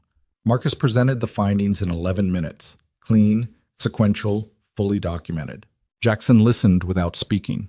He sat at his desk with his hands flat on the surface and his eyes on Marcus, and he did not move and he did not speak, and the room felt the quality of his stillness, the way a room feels barometric pressure change. Not visibly, but everywhere. When Marcus finished, Jackson said, "The short position." "Yes," Marcus said. "What's the trigger date? When does it mature?" The position was structured around a 60-day window. It was opened 11 weeks ago. Marcus looked at his notes. "The optimal trigger window opens in 9 days."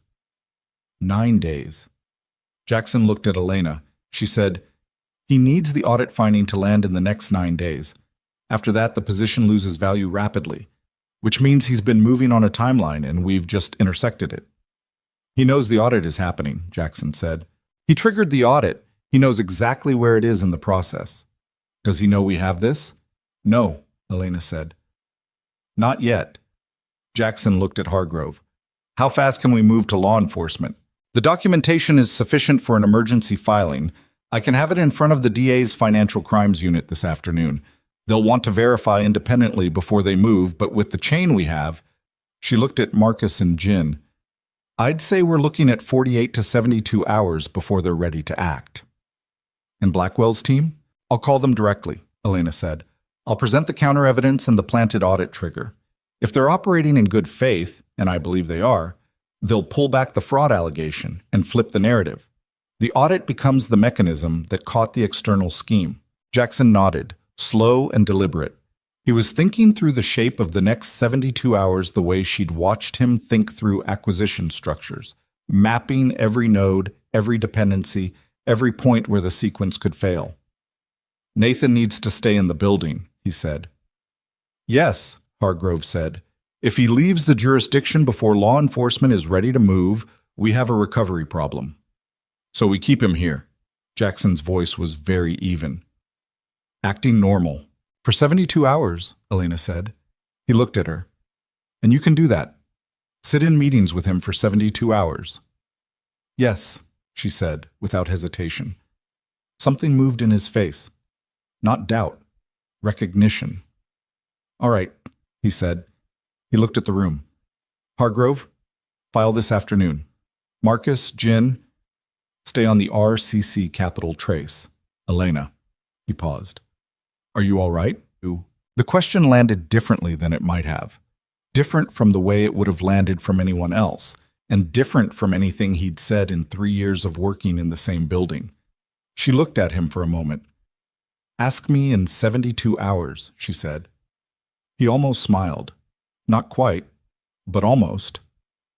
All right, he said again. Let's go. The next 20 hours were the kind of hours that don't feel like hours. They feel like a single continuous state of sustained pressure, the kind that flattens time into a texture rather than a sequence. Elena moved through the building with the same precise efficiency she always had. She attended 2 meetings that included Nathan. She answered his questions. She responded to a message from him at 3:14 that referenced the Thursday dinner, saying, "Still hoping you'll say yes." She wrote back, "This week is impossible. Rain check." He responded with a single word, "Of course." And she sat with the screen for a moment looking at that word, and then closed the message and moved on. At 6 p.m., Hargrove confirmed the DA's Financial Crimes Unit had accepted the filing. The assigned investigator had requested a meeting for the following morning. At 8 p.m., Marcus sent a 3-line message. RCC Capital Partners. Beneficial ownership confirmed. Nathan Christopher Cole. Documentation attached. At 9:40, Elena called Blackwell's team. She had prepared for the call for 40 minutes. She knew the shape of it, the argument she needed to make, the evidence she needed to present, the specific sequence that would move a skeptical external audit team from adversarial to cooperative. She had done this kind of persuasion work before, in different contexts, different stakes. She knew the technique. She had not previously done it while running on 5 hours of sleep across 2 days with the knowledge that the man she was building a case against had spent 12 weeks constructing a relationship with her as part of an operational strategy. She did it anyway. Richard Blackwell's lead auditor was a man named Park. He was skeptical for the first 8 minutes. He was less skeptical for the next 6. He was quiet for 2 minutes after she finished. Then he said, "Send me the documentation." She sent it. Park called back at 11:04 p.m. "We're going to need a day to verify independently, but if this holds, it holds," she said. "If it holds," he said, "then the audit becomes a fraud referral rather than a compliance finding. That's a very different outcome for Pierce Global." "Yes," she said. "It is." She hung up. She sat back in her chair and pressed the heels of her hands against her eyes for a moment. Just a moment. Then she heard footsteps. Specific footsteps. She dropped her hands. Jackson was in the doorway. It was past 11, and the floor was empty, and he was standing there with his jacket off and his sleeves rolled and the expression of someone who had heard enough of the call to know how it had gone. "Park," he said, "he'll verify independently. He'll be done by tomorrow evening." Jackson leaned against the doorframe. He looked like what he was.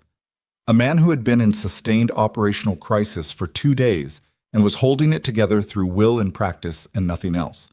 His hair was slightly off. His eyes were tired in a way they almost never were. He looked, for the first time since she'd known him, like a person rather than a performance. "We're going to make it," he said. It wasn't triumph, just statement, the specific tone of someone confirming a calculation. "Yes," she said. He nodded. Then, "Elena." She looked at him. "The message I sent you, Thursday night." He stopped, started again. "I need to finish." Her phone buzzed. She looked down reflexively. The screen showed a name, Nathan Cole. She looked at the message. It was 4 words, and they turned the temperature of the room approximately 10 degrees. "I know you know." She held the phone. Her heartbeat was in her throat. Jackson crossed the room in 4 steps and looked at the screen. She watched his face go absolutely still. Not the processing stillness, not the managed stillness, but the stillness of someone whose body has responded to a threat signal before the mind has fully caught up. "He knows," Jackson said. "Jackson, someone told him." Her voice was even. She was surprised by how even it was. "Or he has a monitor on the system access logs and he saw the forensic queries. Which means he's going to move." She was already standing. "He's going to try to trigger the audit finding before we can present the counter evidence to Blackwell. He needs the fraud finding on record. Even if it's later disputed, even if the case against him is solid, a recorded fraud finding creates a news event, and the news event moves the stock before the correction can catch up. She grabbed her phone. He doesn't need the case against him to go away. He just needs one news cycle. Jackson said, "How does he trigger it?" "He goes to Blackwell directly, tonight, before we can reach Park again. He tells them Pierce Global is trying to suppress the audit finding and manufacture a counter-narrative. If Blackwell puts anything on record tonight, Park said he'd need until tomorrow evening to verify." That was before Nathan knew we had him. She looked at Jackson. "If Nathan calls Park tonight with a counter-story, Park doesn't run the audit. He pauses. And while Park pauses, Nathan gets to someone in the press," Jackson said, "or files something himself. In his name, not Blackwell's. A whistleblower report. It's less clean, but it still creates the news cycle." They looked at each other across the office. The floor was empty around them.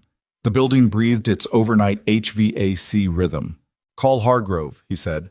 She was already dialing. Hargrove answered on the second ring. Elena gave her 30 seconds of information. Hargrove said, "I'll call the DA's investigator. Emergency contact. We may be able to get an overnight restraining order on any public disclosure, but I need an hour." "You have 40 minutes, Elena said. She ended the call. Her phone buzzed again. Nathan. This time it wasn't a text. It was a call. She looked at the screen, looked at Jackson. "Answer it," he said. She answered it. Nathan's voice was different than she'd ever heard it. Not the easy, unhurried quality of the Tuesday lunches. Not composed. Not performing. Just direct. Stripped of everything she'd known it to carry. "You're smarter than I planned for," he said. She said nothing. "I want you to know that wasn't personal. What happened with your workstation? I want you to know—" "Don't," she said. A pause. "I'm going to make a call in the next 30 minutes, he said. "You know what call." "I know." "You can't stop it legally in 30 minutes. "We'll see." "Elena," his voice dropped slightly. "I'm not asking you to let me go. I'm telling you the timeline so you can try. Because you deserve that. What I did was—" "Don't finish that sentence." Her voice was cold and clear and entirely steady. "Not to me, not tonight." Silence. 30 minutes, he said, and hung up. She lowered the phone. The room was very still. Jackson was watching her with the particular attention of someone who is trying to read a situation from a person's face because the situation is moving faster than the available information. 30 minutes, she said. Hargrove needs 40. "I know." She was already moving. "There's another way to buy 10 minutes. "How?" She looked at him. The full weight of what she was about to say sat in her chest for 1 second before she let it go. "You call Blackwell directly," she said. "Not Park. Richard Blackwell himself. You have his number. You've had 3 prior engagements with his team. You call him right now and you tell him personally that a counter-narrative is about to be delivered to his team and you need him to hold all disclosures for 1 hour pending a direct conversation. He doesn't know you. He knows your company. He might hold. He might not." "No," she said. "He might not." Jackson looked at her. The city moved below them, 45 floors down, indifferent and continuous. "And if he doesn't hold," Jackson said quietly, "and the news cycle starts tonight, then we fight it," she said, "with what we have. We get the forensic chain in front of every financial outlet that runs the initial story. We have Marcus and Jen on record. We have the DA filing. We fight it the same way we've been fighting everything else in this building for the past 3. Jackson made the call standing in the middle of her office with his phone against his ear and his eyes on the window, and Elena standing 3 feet away watching him with the specific stillness of someone who has done everything they can do and is now entirely dependent on something outside their control. It rang 4 times. 5. She counted them. 6. Then, a voice. Older, measured, the voice of a man who answered late calls without alarm because late calls were a feature of the life he'd built. "Pierce," Richard Blackwell said.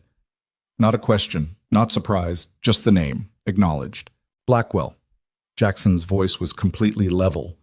Not performed level, actually level, in the way Elena had watched him become over the past weeks. The way a person sounds when they've stopped managing themselves for an audience and are simply speaking. I need 1 hour from your team. No disclosures, no filings, no contact with any external parties. 1 hour. A pause. That's a significant ask at 11:40 p.m., Blackwell said. I know what time it is. Another pause. She heard Blackwell breathing, slow, deliberate, the breath of someone making a calculation. You're going to tell me why, Blackwell said. In the morning, fully. Everything we have. And we have enough that you'll want to hear it before anything lands on record. Jackson paused once. Just once. Richard, I am asking you personally. 1 hour. The silence that followed lasted 9 seconds. Elena counted those too. 1 hour, Blackwell said. My team does nothing for 1 hour. After that, I can't hold them. That's all I need. Blackwell ended the call. Jackson lowered the phone. He turned from the window and looked at Elena, and she was already dialing Hargrove. We have 1 hour, she said when Hargrove picked up. What do you need? Hargrove said, I need 35 minutes and for you to not call me again until I call you. Done. She hung up. The office was quiet around them. 45 floors of glass and walnut and marble, and the accumulated architecture of a company built by one man from a leased office, and 3 employees and the specific kind of will that doesn't recognize when it's supposed to stop. Jackson sat down in the chair across from her desk. Not his chair, the visitor chair, the one that clients and directors used, the one that put him on the same side of the desk as everyone else. He sat in it with his elbows on his knees and looked at the floor. Elena sat at her desk. For a moment, neither of them said anything, and the silence had a quality to it that was different from the operational silences of the past 72 hours. Not the silence of 2 people managing a crisis, but the silence of 2 people who have been in a sustained emergency together and have arrived temporarily at a pocket of stillness and don't know yet what to do with it. You should call Sophie, Jackson said. He was still looking at the floor. She looked at him. What? Your sister. He glanced up. You haven't called her since Monday, I noticed. Elena held that for a moment. The specific, strange tenderness of being noticed in a particular way by someone who spent 3 years not noticing. I'll call her tomorrow, she said. He nodded. Jackson. She waited until he looked at her fully. The message. Thursday night. Something shifted in his face.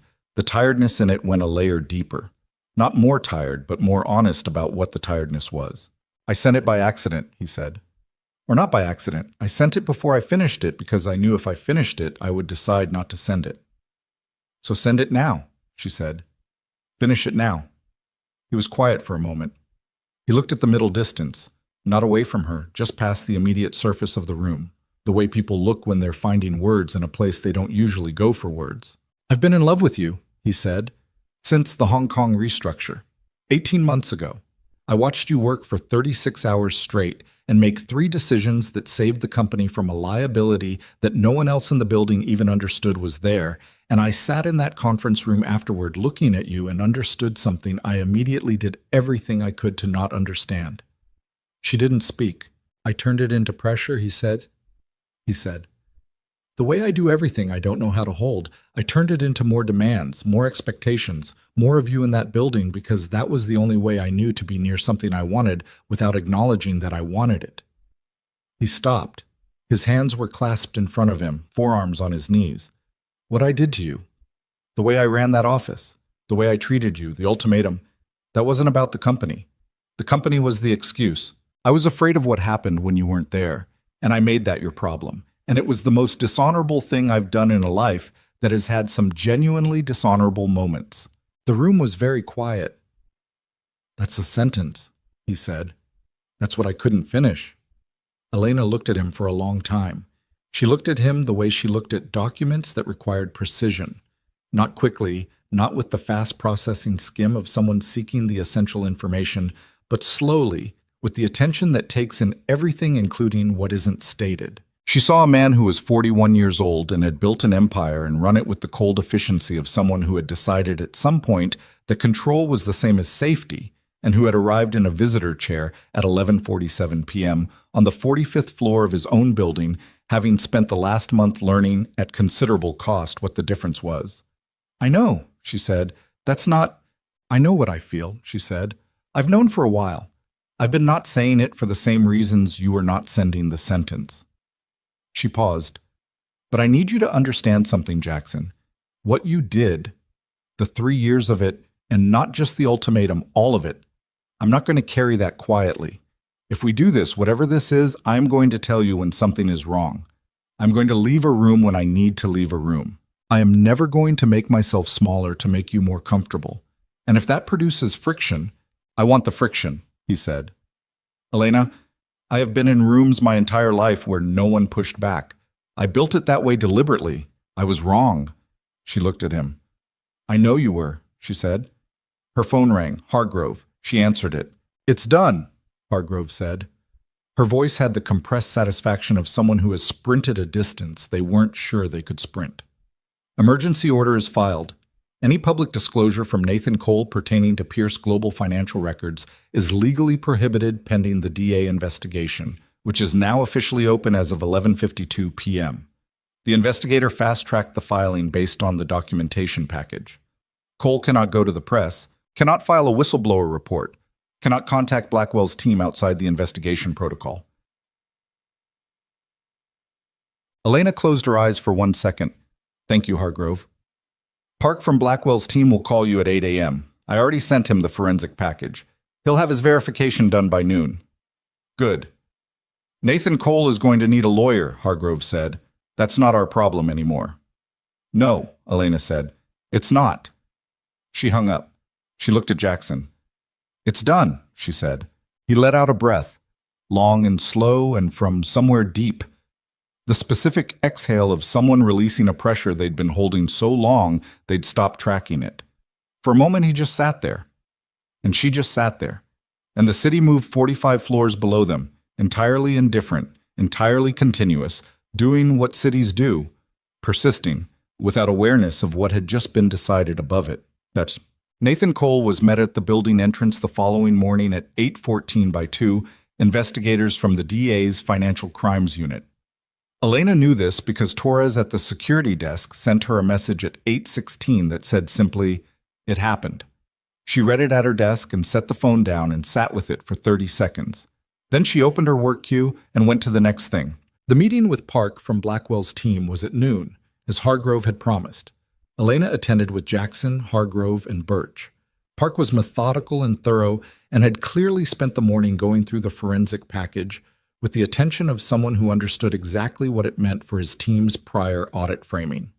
He arrived at the meeting with a folder of his own documentation and spent 20 minutes laying out his independent verification, which confirmed every element of the evidence chain Elena had built. At the end of his presentation, he closed the folder and looked at Jackson and said, "The audit finding is officially reclassified. Pierce Global is not the subject of fraud. Pierce Global is the victim of a coordinated external scheme that used internal access to plant fraudulent records. Our team will file accordingly with the regulatory body and will issue a corrective statement to any parties who receive preliminary notification." Jackson said, "I appreciate your team's diligence." Park looked at him for a moment. Then, unexpectedly, he looked at Elena. The forensic documentation was exceptional. The timestamp analysis alone, he stopped. It was exceptional work. "Thank you," Elena said. Park left. Birch left. Hargrove stayed briefly to review next steps, and then she left. Jackson and Elena were alone in the conference room. The afternoon light was coming through the windows at a low angle. October doing what October did. The particular quality of late-season light that turns everything slightly amber, slightly long-shadowed. It sat on the table between them and on the floor and on the far wall in bars and made the room feel quieter than it was. "It's over," Jackson said. "The Nathan part is over," Elena said. "The company still has work to do. The Asia-Pacific mandate needs to be rebuilt from legitimate groundwork. The preliminary accounts need to be audited internally. There's a regulatory disclosure timeline that Hargrove's going to manage. It's not nothing." "I know." He looked at her. "I'm not saying it's nothing."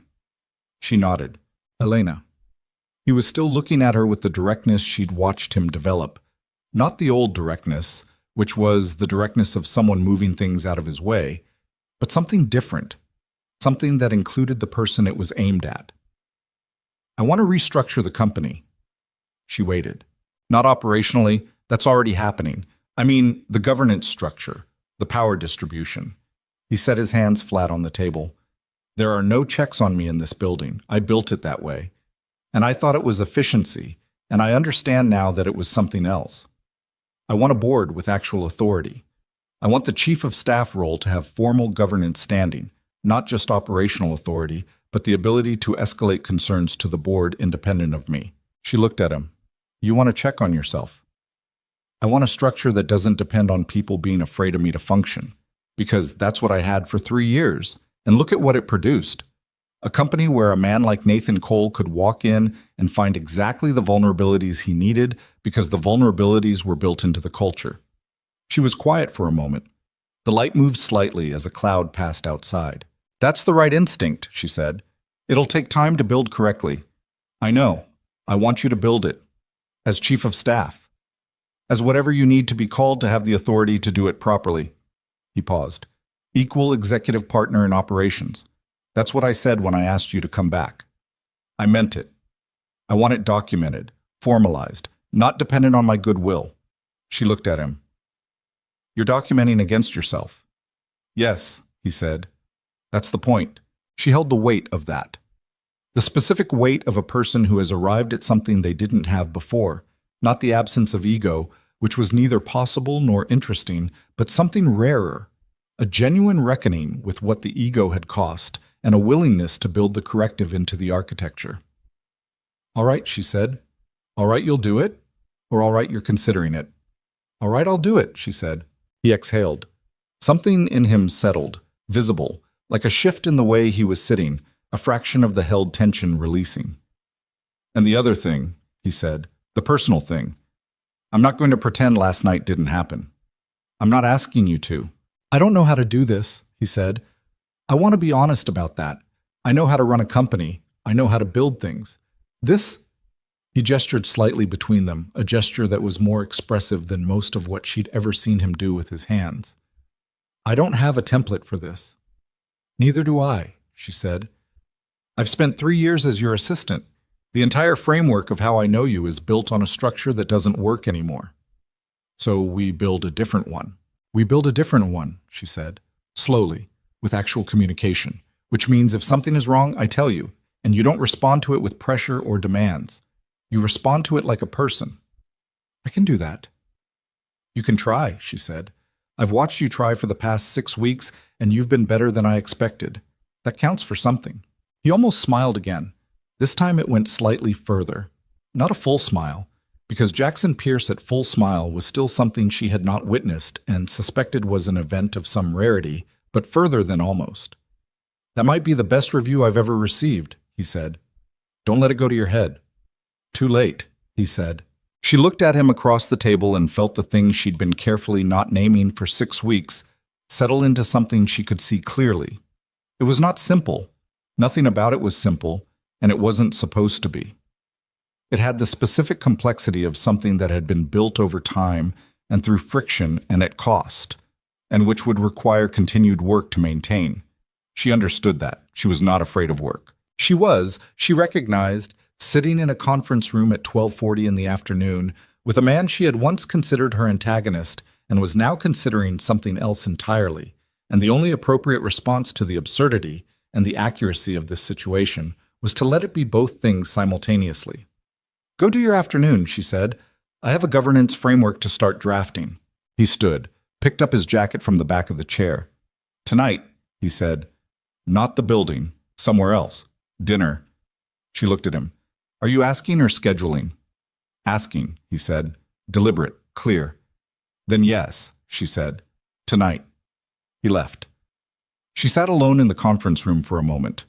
The light had shifted while they were talking, moved across the table, reached the far edge, begun its slow withdrawal. She watched it. Then she picked up her phone and called Sophie. Her sister answered on the first ring, the way she always did when Elena called after a gap, with the particular warmth of someone who had learned not to count the gaps but to receive the call when it came. Elle, you okay? I'm okay, Elena said. You sound different.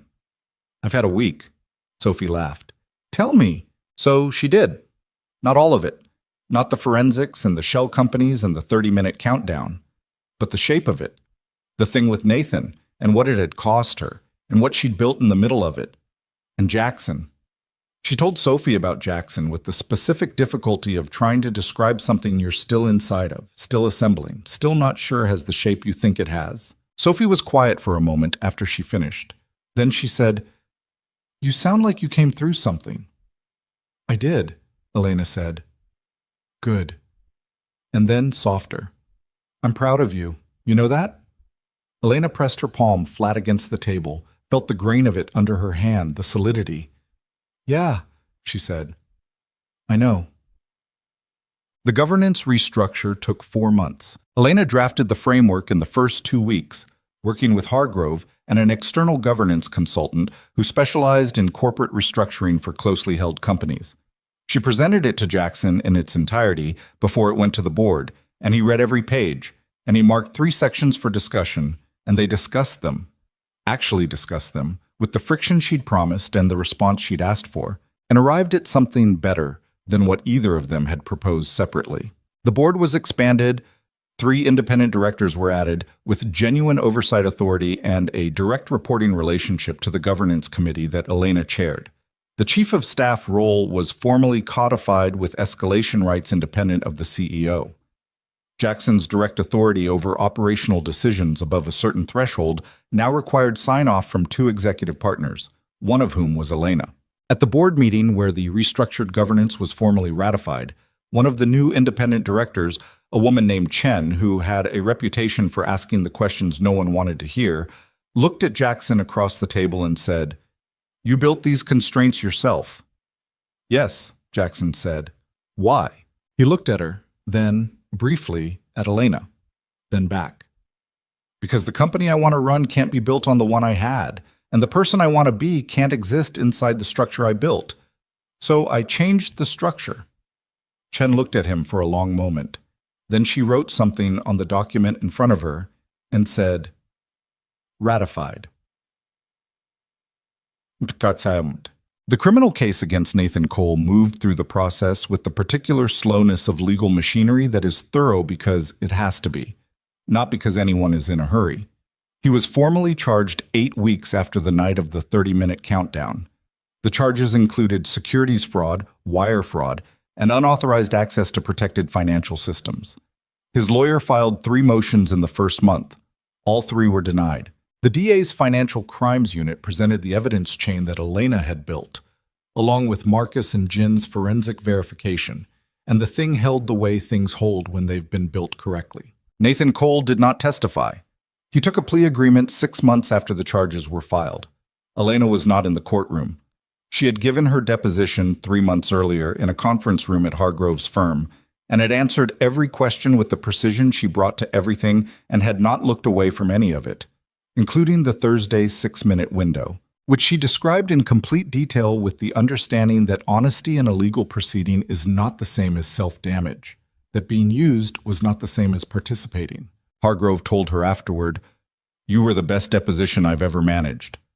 "I just told the truth," Elena said. "That's what made it the best," Hargrove said. Bottom. She and Jackson did not make the relationship public inside the company for 3 months. Not from concealment, from the same principle she had applied to everything since coming back. It needed to be built correctly, on a foundation that wasn't contingent on the crisis that had created the conditions for it. They had dinner 3 times in the first week, which was perhaps more than strictly calibrated, and which she chose not to calibrate because calibration had been her operating mode for 3 years, and she was done with it. He was different outside the building. She had expected this in theory and was still surprised by it in practice. The way a context can contain a person so completely that removing it reveals someone partially unfamiliar. He was quieter. He paid attention to things she mentioned without noting that she'd mentioned them, and returned to them later, which was such a particular and specific form of being heard that the first time it happened, she sat with it for a full day afterward. The way you sit with something you haven't felt in long enough that feeling it again requires adjustment. He learned to say when something was wrong without making the wrongness her problem to manage.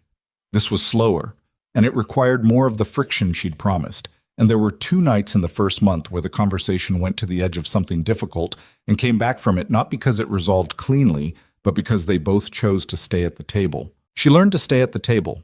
That was her own work. The specific internal work of someone who has practiced leaving, who has built the leaving reflex as a survival mechanism, learning to distinguish between the situations where leaving is the right answer and the situations where it's just the familiar one. She found the distinction harder to draw than she'd expected. She drew it anyway. The company celebration was in late April, on a rooftop terrace that Pierce Global used for external events. It was not a company party in the traditional sense. Jackson didn't do traditional company parties, and Elena had not suggested he start. It was a dinner for 60 people, the full executive team, the board, the external partners who had worked with the company during the restructure, and Hargrove, who arrived with her husband and was the only person in the room who knew the full sequence of what the past 6 months had contained. Elena wore a dress that was not her work uniform. This sounds like a small thing, and was not. It was the dress she'd bought in November, in a shop she'd walked into on a Saturday afternoon when she had nowhere in particular to be, which still happens sometimes with the slight foreignness of a sensation you haven't fully integrated. Jackson found her on the terrace before dinner, standing at the railing looking at the city. He stood beside her. He did not touch her yet. He had learned the geometry of when to move toward and when to stand at the right distance, and this was the kind of moment where the distance was part of the thing. They stood and looked at the city. "I've been thinking about what I'm going to say tonight," he said. "The remarks. To the team." "What are you going to say?" He was quiet for a moment. "I was going to talk about resilience, about what the company came through and what it built on the other side. Standard stuff. But I think the thing I actually want to say is simpler than that." He looked at the city. The April evening was mild enough that you could stand outside without a coat if you stood still. "I want to say that a company is made of people, and the quality of the company is determined by whether those people are seen, and that I spent a long time building something that was very good at not seeing people." He paused, "And that I was wrong, and that it cost things it shouldn't have cost, and that the company we're building now is built on a different premise." She turned and looked at him. "Say that," she said. "Say exactly that." He turned and looked at her. The terrace lights were low and warm, and the city was doing its nighttime arrangement behind him. He looked like what he was, a man who had built something and broken something and built something better on the break, which is not a story about triumph. It's just the honest story of what some people manage to do if they stay in it long enough to find out who they are when the structure comes down. Elena. He said her name the way he'd said it in that elevator corridor 6 months ago. Not managed, not controlled, just her name. "I know," she said. "I haven't proposed yet." "I know you haven't." "I'm going to." "I know that too," she said. He reached into his jacket pocket and took out a ring. Not a box, just the ring. The way someone carries something they've been carrying for a while, not waiting for the right setting, but for the right moment, which turns out to be a Tuesday in November, or a Thursday in March, or an April evening on a terrace, while the city lays itself out below like an argument for everything that's still possible. The ring was simple. She noticed that. He had noticed that she didn't wear ornate things. He held it in his palm and looked at her and said, "I'm not asking you as your employer. I'm not asking because of what you did for the company. I'm asking because you are the only person in my life who has ever told me the truth when the truth was something I didn't want to hear, and I spent 3 years punishing you for it. And then you came back anyway and told me again. And I don't have a language for what that means to me, except to say that I want to spend whatever time I have left learning to deserve it." She looked at him for a long moment. She looked at the ring in his palm. She thought about a morning in October when she packed her personal items in a bag and walked to an elevator and heard her own heartbeat and discovered, midair, that she was not as afraid of falling as she'd thought. She took the ring. She put it on. "You're going to have to keep working at it," she said. "I know," he said. "I mean that. I'm not going to let you stop." "I know," he said again. And the third time he said it, it had the same accumulating weight as the first night in her office, when he'd said it 3 times in the space of a minute, but different. Not the weight of acknowledging what he'd done wrong, but the weight of someone who has arrived at a specific and genuine understanding of what he is saying yes to, and is saying it anyway, and means it completely. She stepped forward and he put his arms around her and she felt his breathing against her hair. Slow. A little uneven. The breathing of a man who does not often allow himself to be held in anything and is learning, at 41, that this is not a weakness but the exact opposite. Behind them, through the terrace doors, the dinner was beginning. 60 people. The company they were building, the structure they had written together in the margins of a crisis that could have destroyed everything and instead had exposed the load-bearing truth of it. In a few minutes, they would go inside. He would give his remarks. She would sit at the table where she had a chair, not as an assistant, not as a staff member, but as a partner. In the company, in the governance structure, in the conversation that didn't have a clean ending because it wasn't supposed to. Life doesn't end. It continues, and then it continues again. And the work of it is not the resolution, but the willingness to stay inside it and keep building. But right now they stood on the terrace. The city spread below them in its million-lit windows, each one a different arrangement of what people do with the time they have. And Elena Carter stood inside the arms of a man she had once walked away from and came back to and chose again, and looked out at all of it, and felt not the managed peace of someone who has suppressed the difficult things, but the actual, hard-won, imperfect peace of someone who has gone through the difficult things and is still standing. Still here, still choosing. That was enough. That was, she understood now, precisely enough.